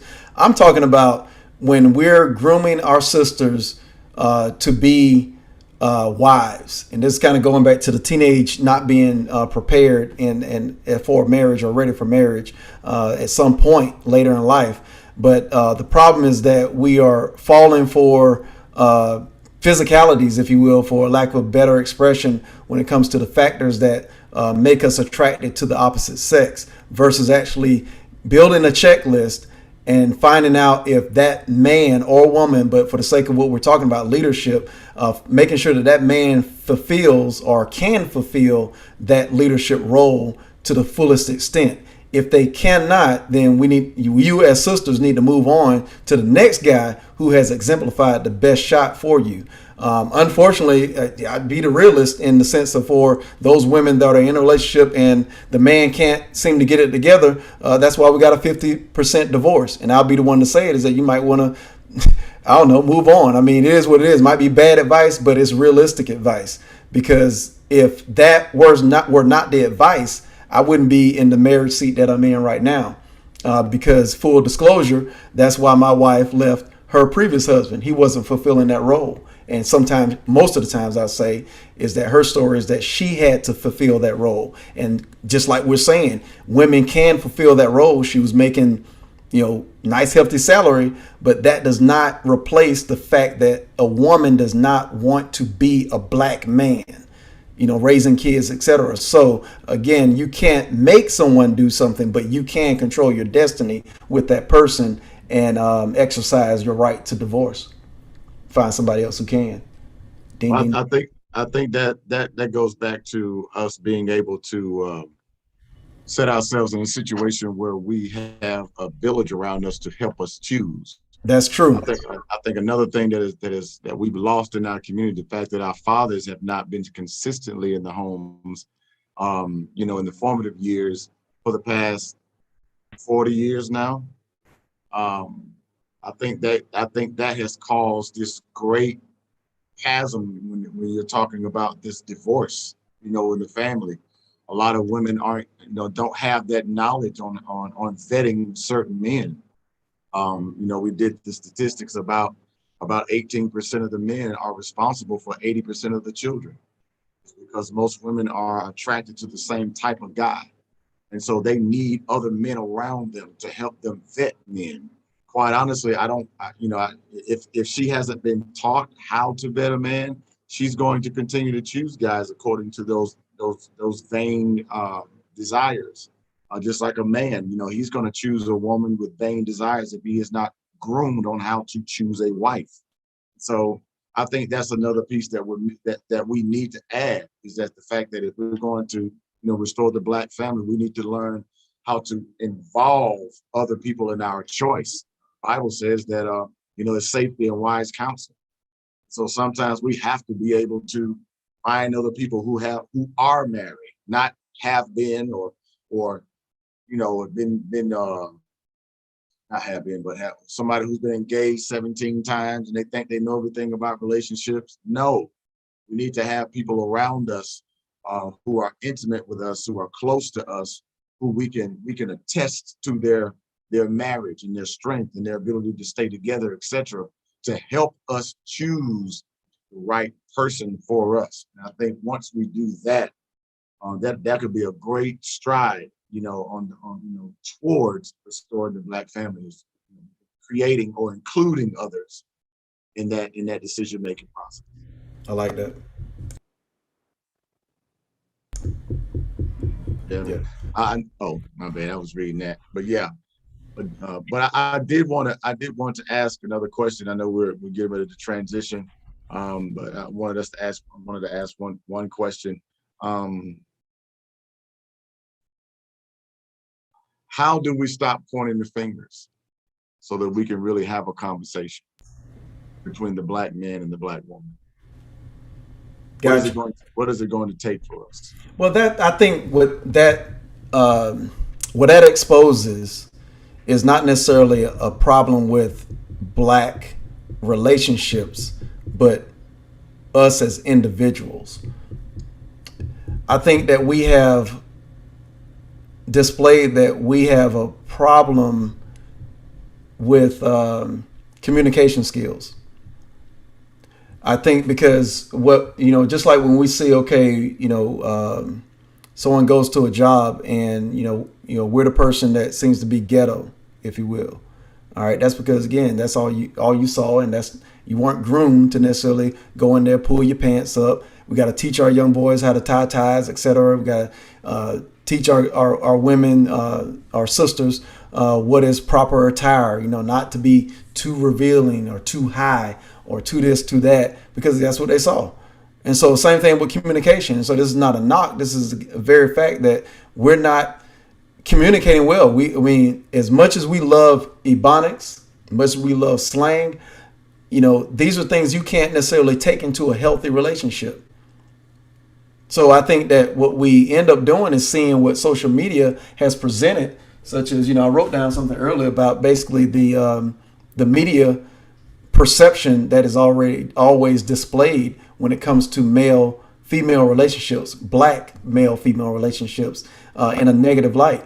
Because that's all we see. We see Real Housewives of this. We see this, that, and other reality shows where communication is being exercised in a very inappropriate, disqualified way. So how do you think our young females and males are representing each other when they are getting into a relationship? They're pointing fingers because that's all they saw. So I think the problem is that we need to, again, it's back to this grooming piece, that our mentoring sisters, mentoring brothers need to take the helm and teach our children how to communicate effectively first, then in a relationship. Yeah, I would agree. I think that, and I'm going to open this up for Beautiful as well. I think to add to that would be, in order for us to stop pointing the fingers, something that we have not touched upon tonight that is paramount is what Jarkay says: learning to communicate and listen to understand versus listen to respond, taking accountability, healing from the past traumas. Yeah. Kiana said, I think someone else said something about, that was Kiana. She said, own your part, suck it up, make the change, and put a smile on. Here is a $1 million suggestion. Black relationships need therapy. Right. We need to go to therapy and be able to, because a lot of us are abandoning relationships with people who could be great long-term partners, but because we cannot stop pointing the fingers, because we cannot come to a consensus or a common ground, we'll walk away from something that was actually meant for us. But out of our immaturity, sometimes, we can discredit something that actually has a lot of value to us. I read a post the other day. A young lady said, she had been married 20 years, and then, she decided to walk away from a marriage. And someone commented on her post. She said, "I've been single for 30 years. I ain't found nobody yet. Worst mistake of my life." And because they did not sit down and hash out what the issue or how detrimental the issue at hand really was. I think we need to get back to getting that therapy, having accountability partners, having other couples that mentor us, etc. I think that's going to be a great step in the right direction, because most of us, we feel like we're wise in our own eyes. We feel like we know it all. We feel like we know everything about women. We know everything about men, and we are absolutely wrong. We need therapy. We need psychiatrists, psychologists, and some of us need prescriptions to help, and some of us need a whole lot of prayer to help us get to a situation where we can be able to deal with the right people at the right time. So I think everything that you just said is spot on, right on the dot. And I do want to, even though, Kiana does say, we need to go back to church, I think that we need to make sure that that's not the heavy solution. We need to make sure just everything that Bold just said is part of the blueprint, including if, church is on the table. But a lot of our problem is just what Bold said. So I don't want to let it get overshadowed with a concise statement. We need to go back to church, because not all churches are doing what Bold just said. Right. There's no therapy. There's no accountability partners. Oh my God. That's something that really we hadn't thought about. We need to stop. We need to stop using church as a crutch. We need to stop using Jesus as a crutch. We need to stop using the Bible as a crutch. We need to stop I'm standing in faith as a crutch. We need to take our behinds to a professional to sit down and hash out our issues along with your faith, along with your religious convictions, along with the instruction that you receive. I think a lot, especially in the Black community, we are not proponents for therapy, but we need it. Mm-hmm. We definitely need it. So if there's a certain section or sector in our community that do hang on the fact that we need to go back to church, when we go back to church, we need to make sure the church is prepared to help you deal with your issues in a productive way, instead of you using it as a crutch, and as a like Karl Marx says, that your religion has become your opiate. It's become your drug. And so, yes, some of us that attest, to that, sure, cool, but don't let that be your end all be all. That's all I'm saying. Mm-hmm. But I'm sorry, beautiful. Do you have anything to add to that? Oh, you're gonna let me comment, huh? Yeah. I'll let you go now. Yeah. Most definitely, I agree. I don't think that I do definitely want to advocate therapy, only because in our community, in the African American community, it has had a negative connotation for so long, and people avoid it. And we all know the first step to any road to recovery is acknowledging that there is a problem to begin with. So that's one of the negative connotations of therapy, is nobody wants to acknowledge that there's a problem to receive therapy in the first place. So I definitely want to promote therapy. Therapy is not a negative, a black cloud over you, but if you want to become a better version of you, then you go to therapy and allow them to use some of the techniques and methods that you can take and applicate to your life to become a better version of yourself. Ultimately, is how bad do you want to succeed in your marriage and in your life? Are you willing to do whatever it takes? Well, sometimes whatever it takes means going to therapy. Why not do that? I'm in the Southern, Bible Belt. So of course I'm going to agree, I'm always going to say go to church, but not to the point where that is the only solution that you would consider. I don't agree with that. But you know, if church and being in a good support group, because some churches have awesome support groups to kind of help you through that. And we're talking about going back to our older couples, the heavy hitters who have been married for 40 and 50 years. One of the major components of that was the fact that they did worship together and they went to church together. So, you know, you can't totally, you know, throw that notion out. But again, don't let that be your only use. I always say fire on all cylinders. Use whatever works. Right. If it's therapy and church and potlucks, food, whatever it may be, Yeah. you know, Yeah. one thing, the common thread for me is you want to be successful. You want it to last. You want to have longevity. So whatever it takes to get to that end goal, do it by all means. Absolutely. Yeah. Absolutely.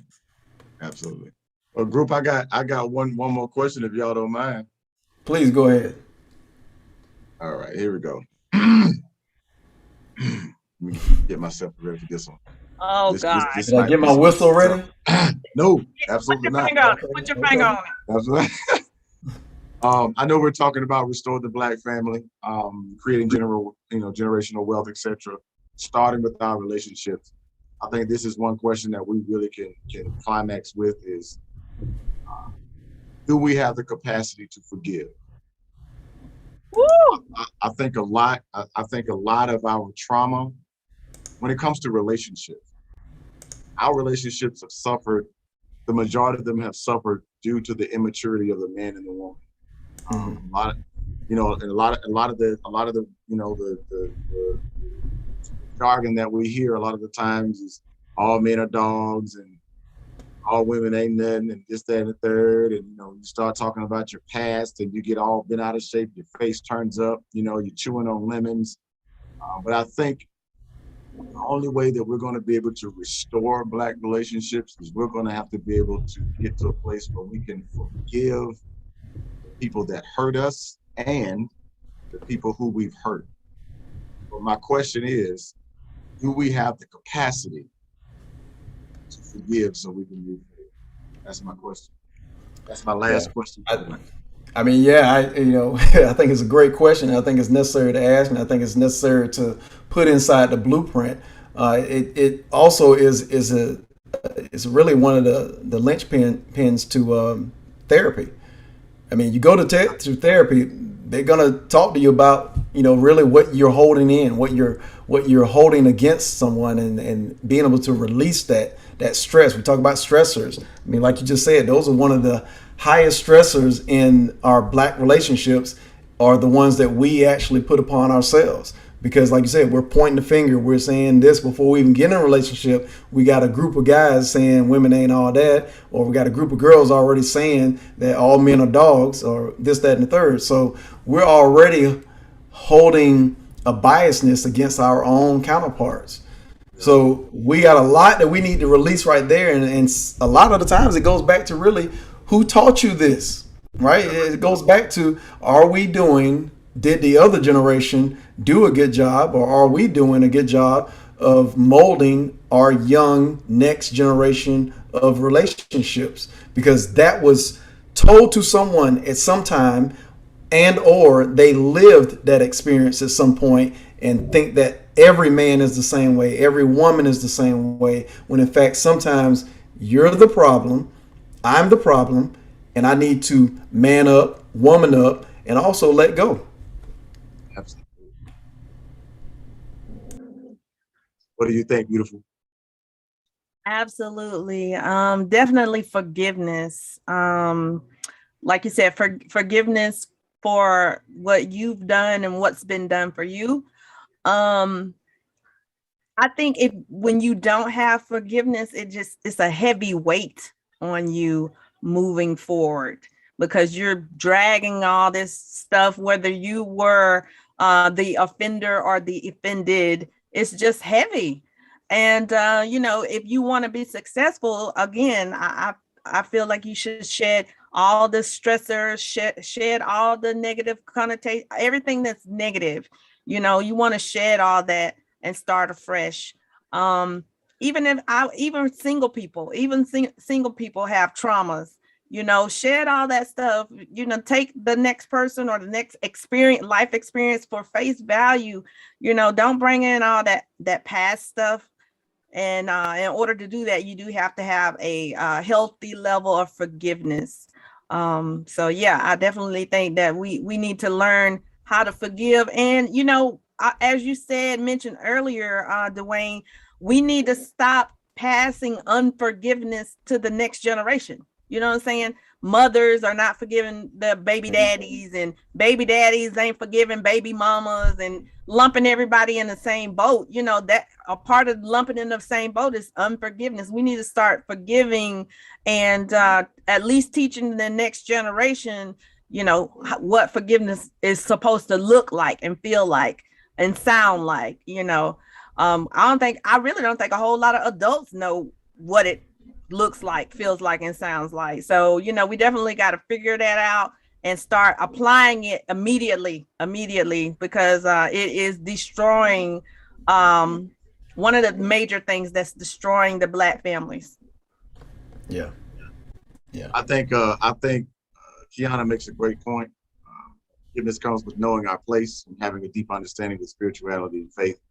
Intelligent counselors can coach us to this. And that's one of the reasons why I asked that question, because forgiveness is not for them, it's for you. Oh my God. And I think a lot of the times we hold ourselves hostage because we will not let go of our failures of our past. And sometimes we will drag our past with us.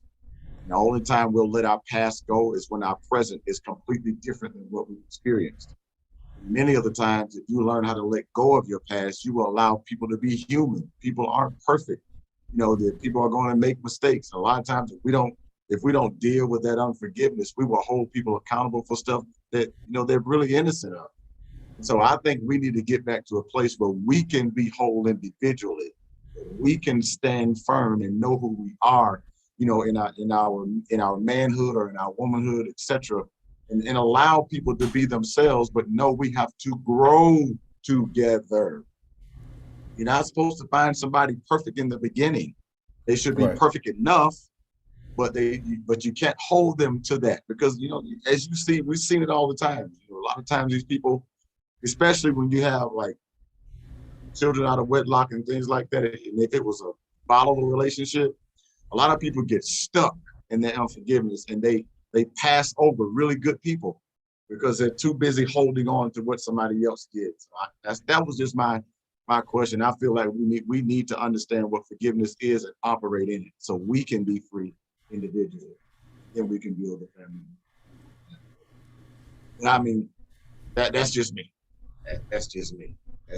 Terrence said that. He said that's why women make great archaeologists. They're good at digging up the past.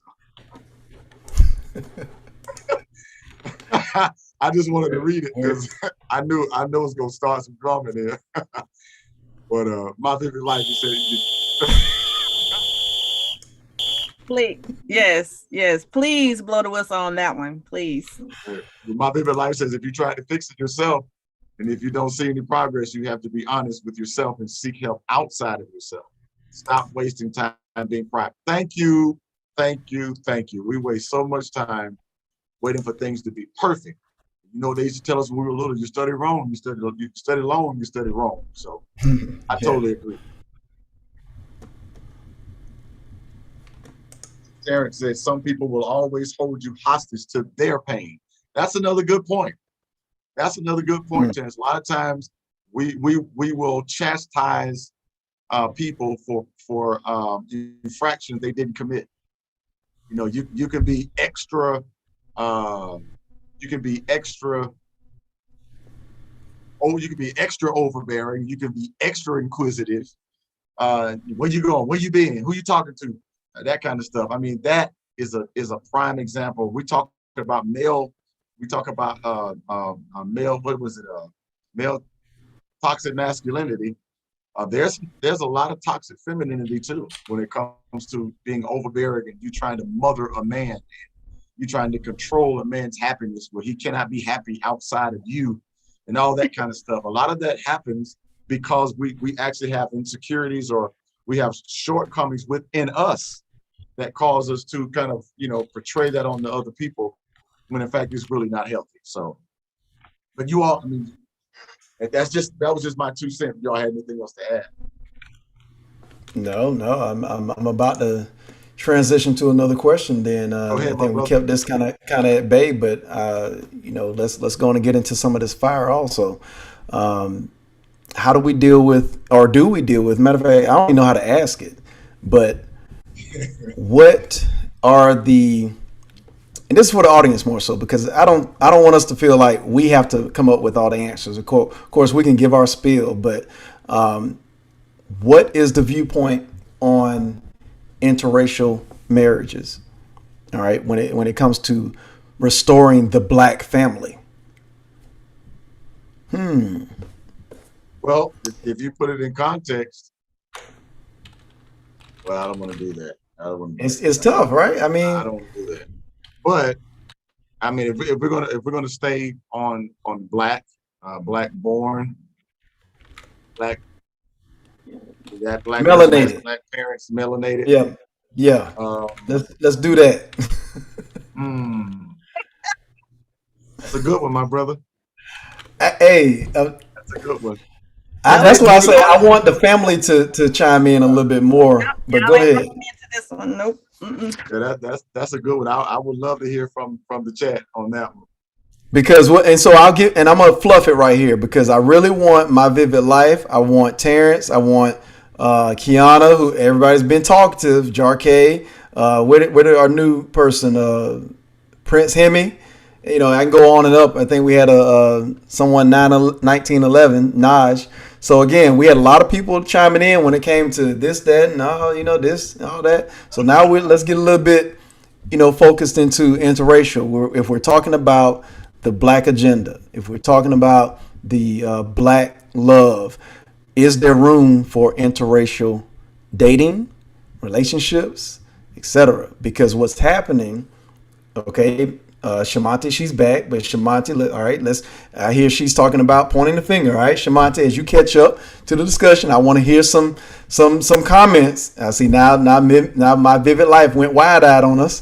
So again, I want to get information. All right, because, and I'll put this in context also, what's happening is that from 1980 to 2015, black interracial relationships, has skyrocketed compared to other racial groups. For instance, black interracial marriage has increased from 5% to 18%. Almost 1/5 of our relationships are interracial. Meanwhile, our counterparts, if we start with, say, Hispanic, all right, they've gone from 26% to 27%. They really haven't moved the needle. They pretty much stay within that 1/4 of their percentile that is interracially married. White couples are, they've grown, some from 4% to 11%. So still not the steep incline that blacks have taken on. Now, Asians, interestingly here, they've gone from 33% interracial marriage down to 29%. So they're seeing a decrease over that same period of time. Black people have tripled their participation in interracial marriage. Do we deal with that? How do we deal with that? Why is that important? Have I fluffed enough to get some people to talk, or we all just, everybody went quiet now? Yeah, we're gonna have to deal with that. There is a reason why that has happened, and Right. for us to just address the elephant in the room, there has been a shift. There has been a major shift in the overall acceptance or importance or value of the black man in the home. For a long time, and we can all attest to this. There have been movies that have talked about it. There have been music. There's been books, plays. Tyler Perry has killed it over and over again, where the black male is always vilified as the cheater, always vilified as the guy who can't be stable in anything, even if he's financially or professionally successful. They always highlight some shortcoming in him. It's just, I mean, that's the elephant in the room. The black man is not seen as valuable enough to the family, to the point where there are matter of fact, there are other races that are actually going to certain classes and courses to learn how to serve a black man. That is actual fact. They have college courses in other places that these other women of other races are paying for, to go and learn how to cooperate with a black man. So It's chess. I think not. Yeah, it's a chess move, and I think it's not only. I think it's also the fact that other people are starting to see the value of black men. Statistically, black men are the best fathers in America, according to the data.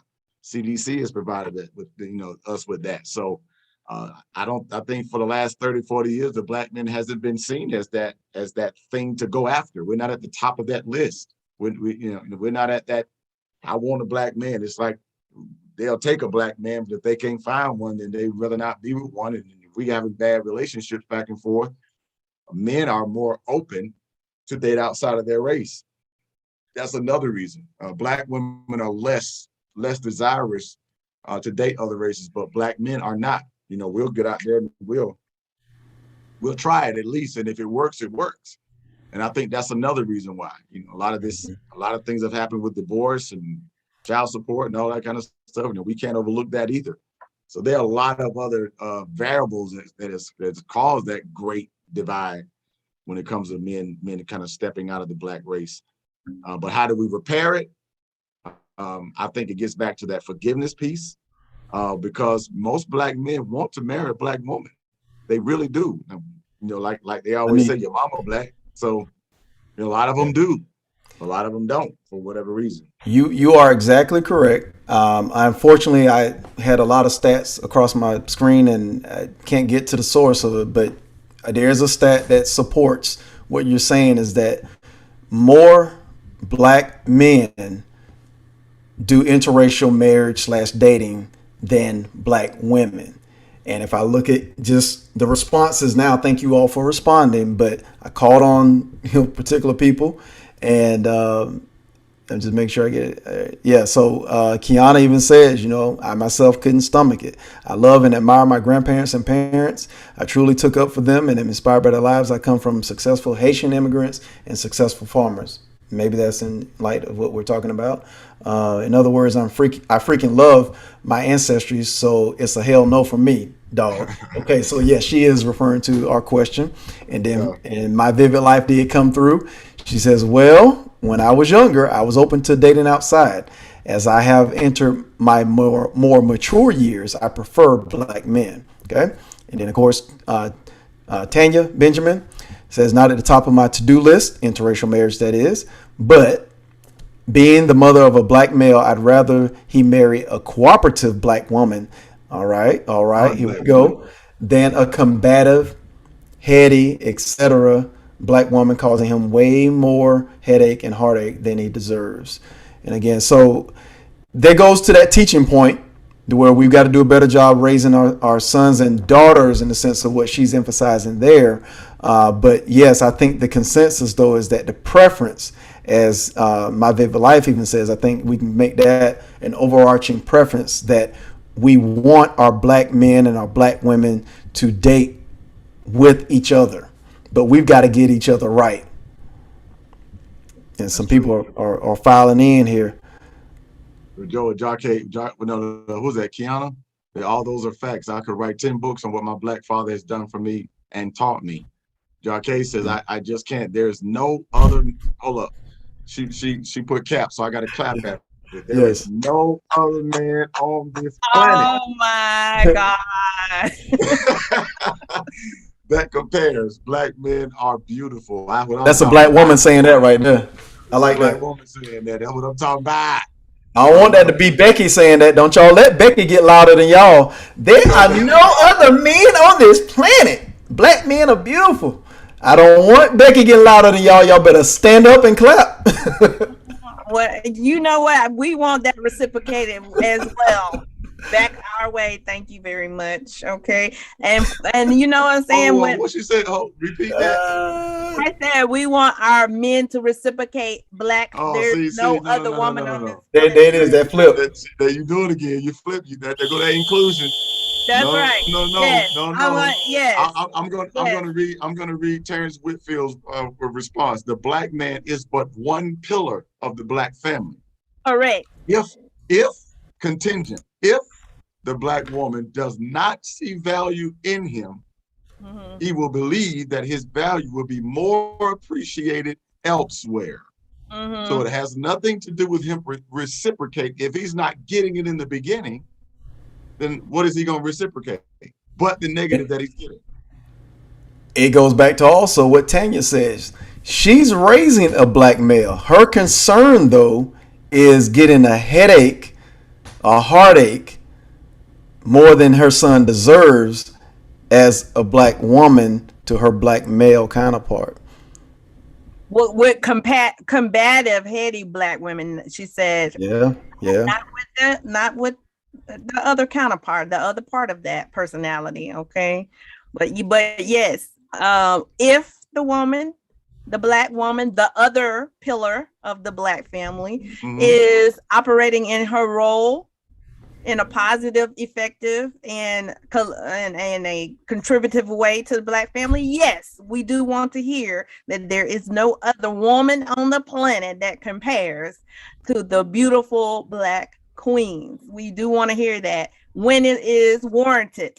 Okay? So that also sounds, hold on, because that also sounds like a dependency though. So the point is that is the assumption that that is already to happen, is that everything that you just said should already be in place. And so that when we are selecting mates, that is what we experience as the black male experience. Because just like the viewers have said, is that Jarque says, the way that skin glows in that sunlight, my God. Tanya says, agreed, Jarque, black man is God. So that has to be the consensus out the gate, out the womb, out the household, that the reverence for the black man has to be first priority. Because what we're seeing based on the numbers is that you're experiencing a fleet of black men that are looking elsewhere because of the Tanya growing up, or raising a child experience.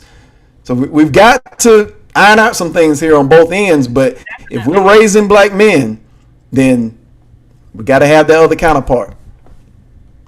Definitely. Definitely. It has to be a mutual respect. And I know you guys keep titling it inclusion, but it has to be a mutual respect. Of course, women, black women, who are checking all the boxes, as we mentioned earlier, doing all the things. Yes, we're going to say that you guys are the most beautiful, and you are, rightfully so. But at the same time, we want to make sure that you guys are reciprocating that back to us. If we are doing all the things that we need to be doing as a female, one of the pillars of the black family.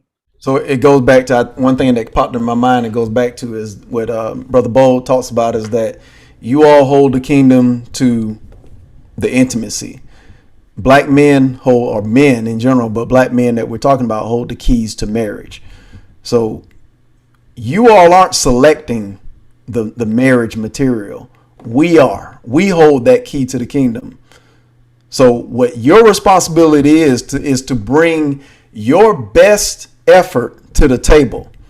And rightfully so, here's the other side of the argument, though, is that if that black man is not ready and well positioned and showing you what you don't want, then move to the next who is best well deserving.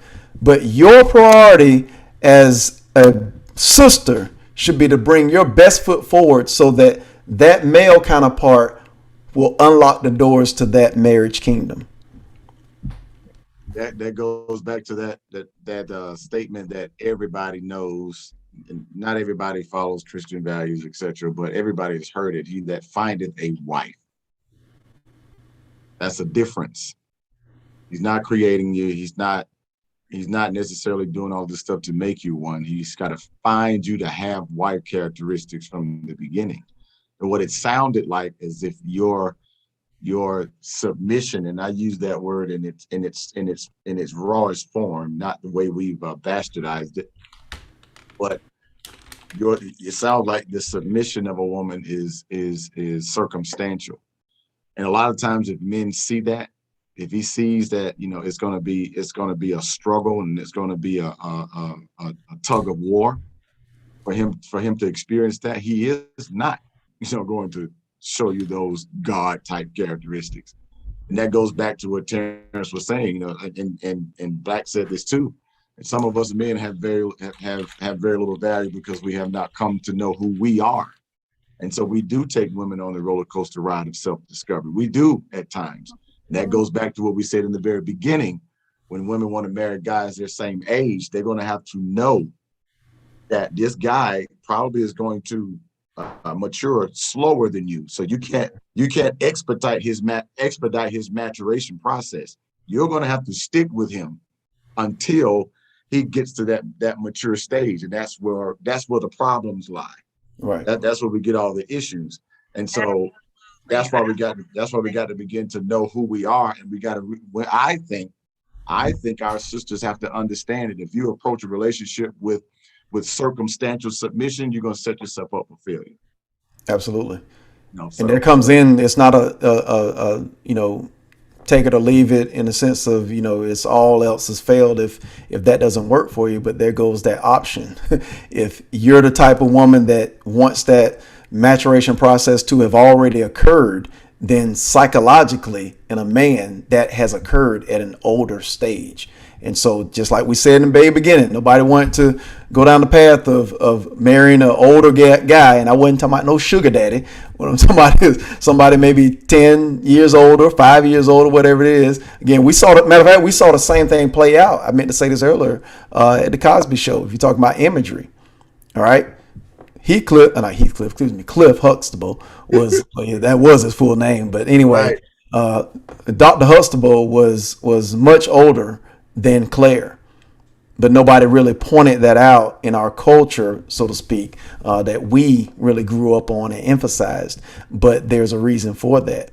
And so I'm not a huge advocate for the whole age gap for men. I am married to an older woman, so I'm not the older counterpart bringing all this maturity in. And so the point is that, it's to each his own. But the point that I'm making is that you've got to be willing to either rest in the consequences of there's going to be some evolution, growth, that man has to go and expose himself to some things to be able to grow into the man that you want him to be. And you're going to have to be patient with that. Or you're going to say, bump the patience. I want a man who is already there, who's already established, who knows what he is accomplished in and is willing to lead and all that other stuff out the gate. Then you're going to have to find that particular choice of fruit that you're looking for. Yeah, absolutely.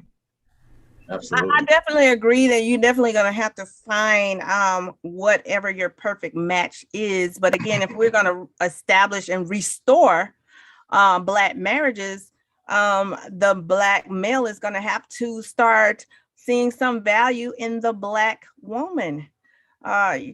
Otherwise, it would continue to be an interracial relationship. Well, see, I think that's the mix up. Most Black men, exactly. Most Black men choose Black women first. Right, exactly. Again, case in point, what was it Kiana? Excuse me. Tanya had said already. I mean, at the gate, we're raising Black men to see Black first. But when they get in a relationship, and matter of fact, we can roll back a little bit, not to go down the rabbit hole of Titletown High too much. But if we're looking at a relationship that is already providing drama to somebody who is trying to fulfill his destiny, then there is the characteristic of a relationship that is not going to be healthy. And so, again, I don't think his mom said you ought to look outside your race to get a successful relationship. No, I don't think we're preaching that. I think what's happening is that it goes back to how we are raising our counterparts for relationship security sake. We need to make sure that We are raising people who are healthy mentally first. It goes back to what we said before: therapy, support groups, spirituality based, whatever all of that means to you. But there's got to be a security, and from a mental standpoint, when we're talking about communication and relationship. And I don't think that's happening when it comes to the communication factor. And a lot of times that communication factor, which is an emotional vibration, is coming from the female counterpart. Because you're expecting the man to be something that he's not.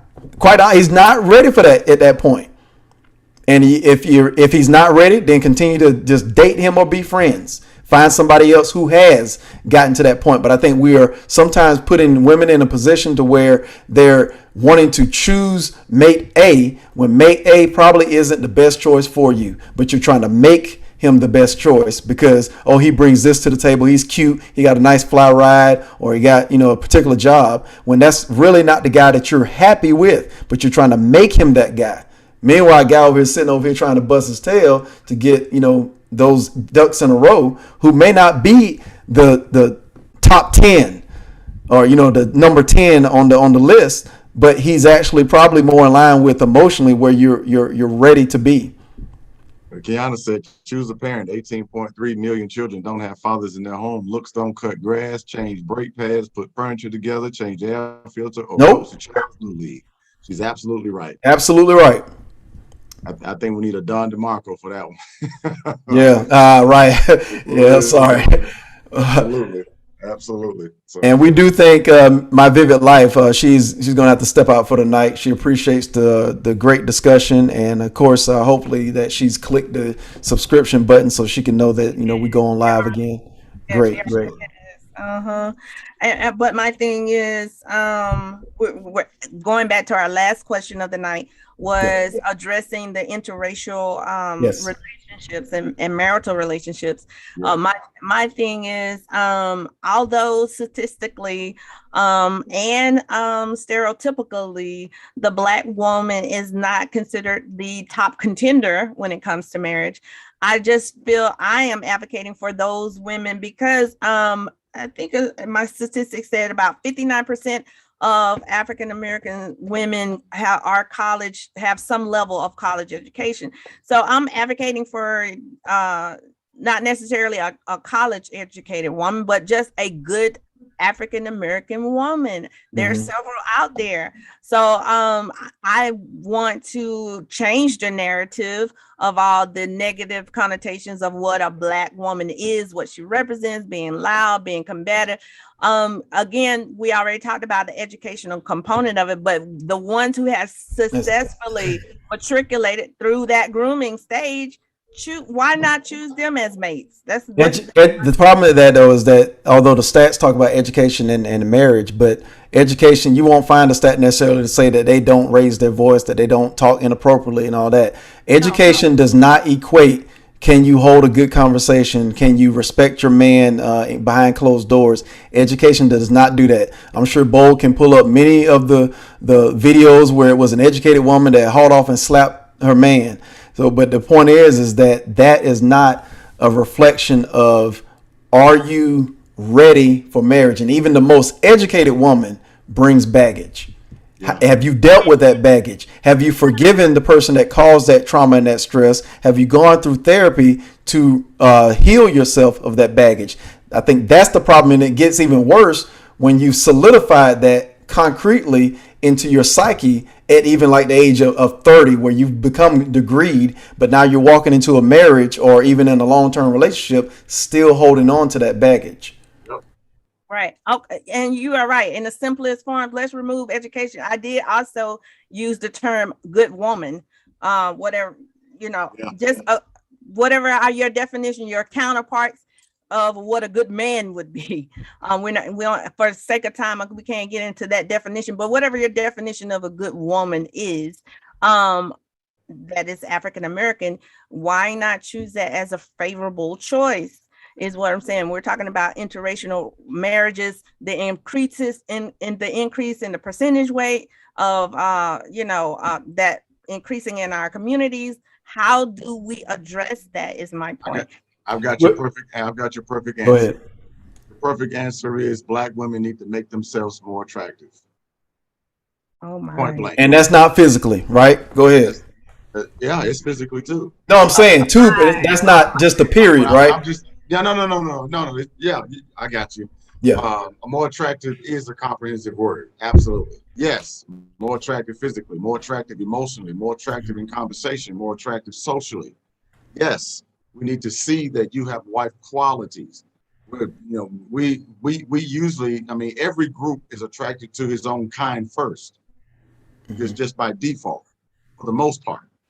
But if black women aren't being married, that means that you're not being chosen. You're not being chosen just because you're not black, just because you're not being chosen because you're black. You're not being chosen because there are some attributes that you are, putting out there that aren't attractive, that aren't marriage material.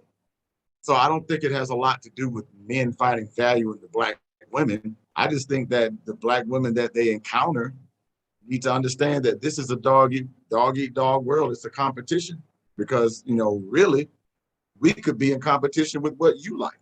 All black women don't like just black men. But I know we're talking about restoring the black family, but we also talk about interracial dating.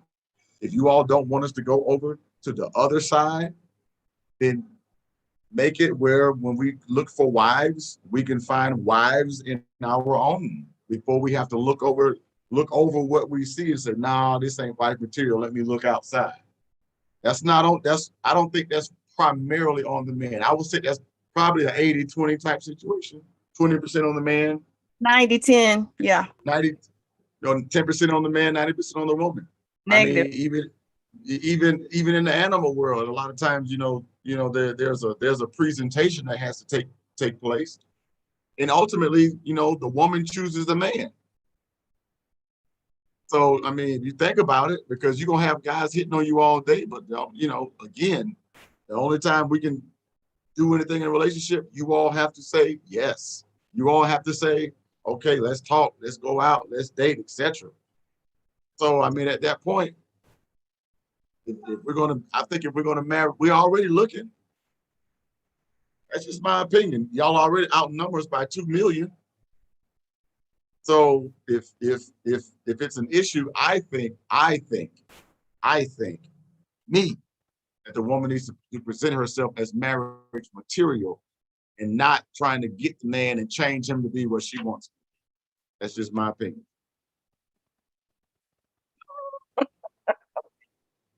Being a visual. Thank you, Jarkay. Thank you, Jarkay. I'm not saying anything that's far-fetched. Women have to make themselves attractive. Let's look at, y'all always want to bring up Ruth and Boaz. It sounds good until you read the story and you find out that she was the one that did all the presentation. She was the one that's all in front of him and came and sat down at his feet and slept at the foot of his bed and presented herself. So I'm just saying. Mm-hmm. It's me. Okay. Yeah, I mean, it feels a little bit like a sidestep, but yeah, I will take it. We'll take it tonight. No, I mean, it's a movement it's a movement in the right direction. It's definitely highlights the point that there is work on both sides, the male and the female counterpart. There definitely is a lot of work that needs to be had before we could restore black families. Okay, so women, apparently we have to make ourselves a little bit more attractive. Yeah, figure that out. I mean, come on, let's really be honest. Let's really call it a spade a spade. Statistically, according to and I know we get into all this pulling of the hairs when it comes to, well, that's not, that BMI ain't for black people and all this other stuff. But when you look at it, when you look at the counterparts and you look at our black women, if you just look at the overweight status, I'm just saying, we've got confirmation, men are visual. 80% of black women are overweight. I mean, it's a stat. I didn't put the stat out there. Again, if you all know definitely something to consider. If you all know that we are visual, why are you all trying to force us to buy something we don't visually like? You're trying to change a person's biological setup. I know it's a tough conversation. I know but I'm just saying, you all know that. Even if you know that, it's like, forget that, accept me anyway. No, I don't think So, I don't think that's the woman's mindset. That, accept me anyway. I don't agree with that point of view. I just feel like, and really, I think more and more of the population, especially the Black population, is being more conscientious about their health. I mean, the fitness game is the multi-million-dollar game. Like, people are trying to conform to that, and really society is steering, and we didn't tap on that, but that was one of our questions. Media and society is steering the definition of what attraction or being attractive looks like. So I think, first of all, before Black men, and I'm advocating for Black men to be more accepting of Black women.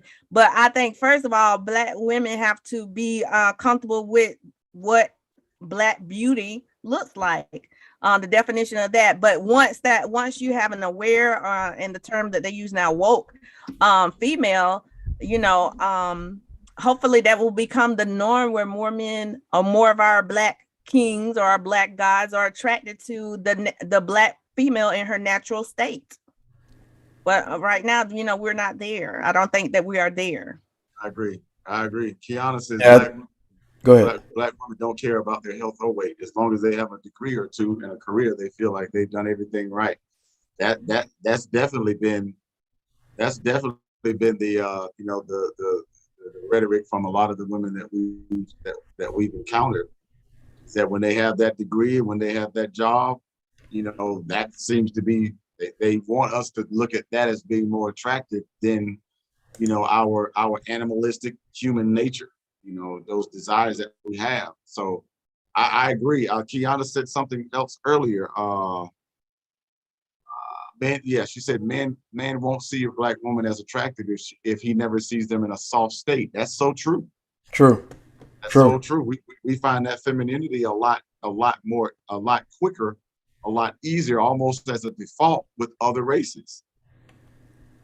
So right. I mean, that was another thing. When you're talking about relationships, you have to look at relationships very different than marriage, because men will get relationships, but when you're talking about marriage, we have a different criteria. And I think that's something we have to really understand and really be able to juxtapose the two together. Just because you get my sexual attention does not mean you get my financial attention, my devotion, and all of that other stuff that comes along with it. So, I mean, it has to be a total pack, not a total package, but you've got to at least be able to check off more than not on the list if you're trying to be a wife. I agree. I think my closing statement for tonight would be that we just got a lot of homework to do. A part of the blueprint, the first component about relationship is really a individual component. Make sure that you're, doing everything you can to bring the best version of yourself to the collaboration in a marriage. Absolutely. Yeah, I would agree with that, and not necessarily conforming to, as you spoke about before, conforming to what society defines, but more so in identity with what our culture has defined historically, African in America. But at the same time, doing our homework with regards to making ourselves individually a better me.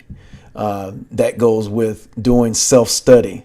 That goes with doing, as we talked about, accountable groups, if you will.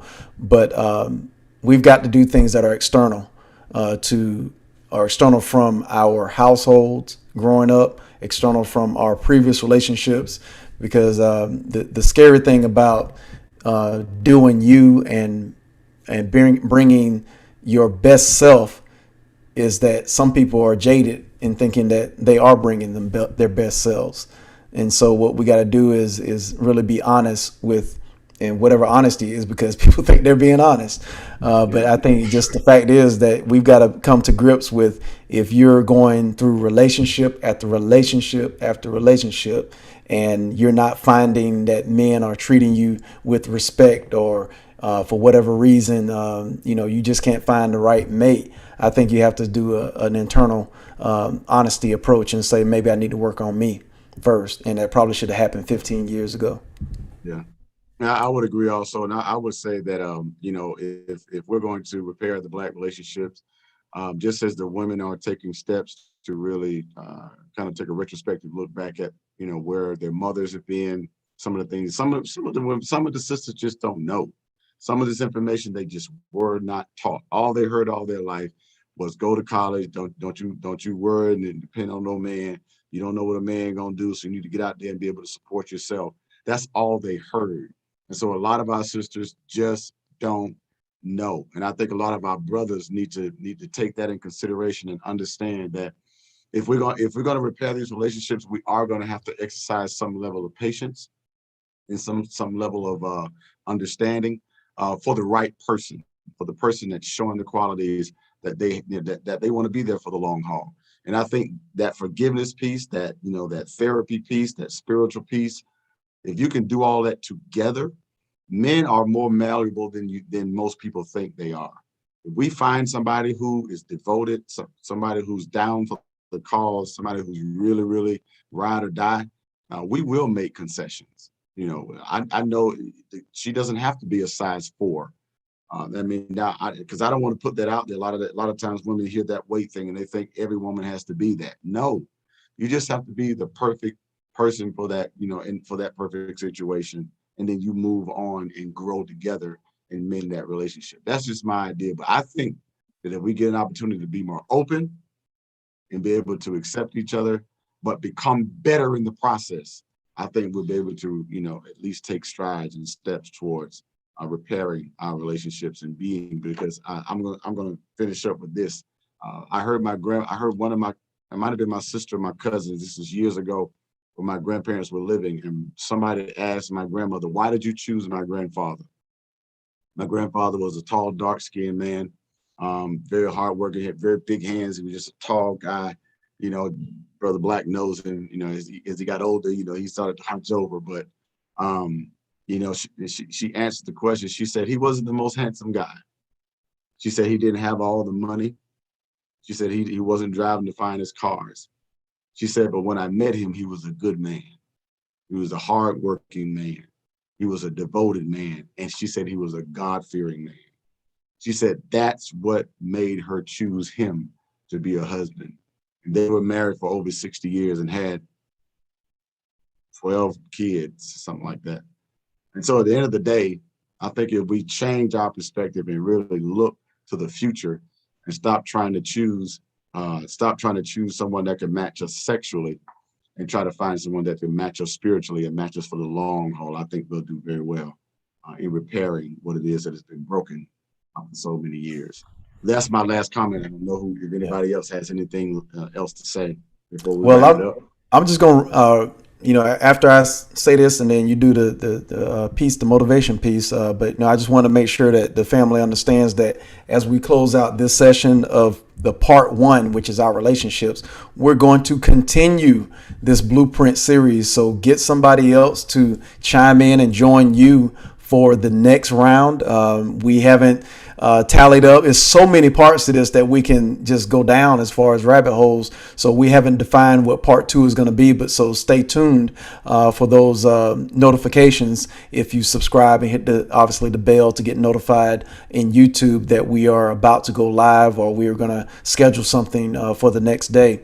But we are in the midst of the scratching the surface phase of this blueprint series for restoring the Black family and creating generational wealth. It is intended to be broad because there's a lot of broad issues that we need to discuss. And I think it was who just said that this was a great conversation, Jarkay. So we appreciate Jarkay and everyone else for coming on and lending their support. But at this time, I want to definitely give a shout out to my co-panelists here, Brother Bold, Sister Beautiful here, and of course myself, the Black.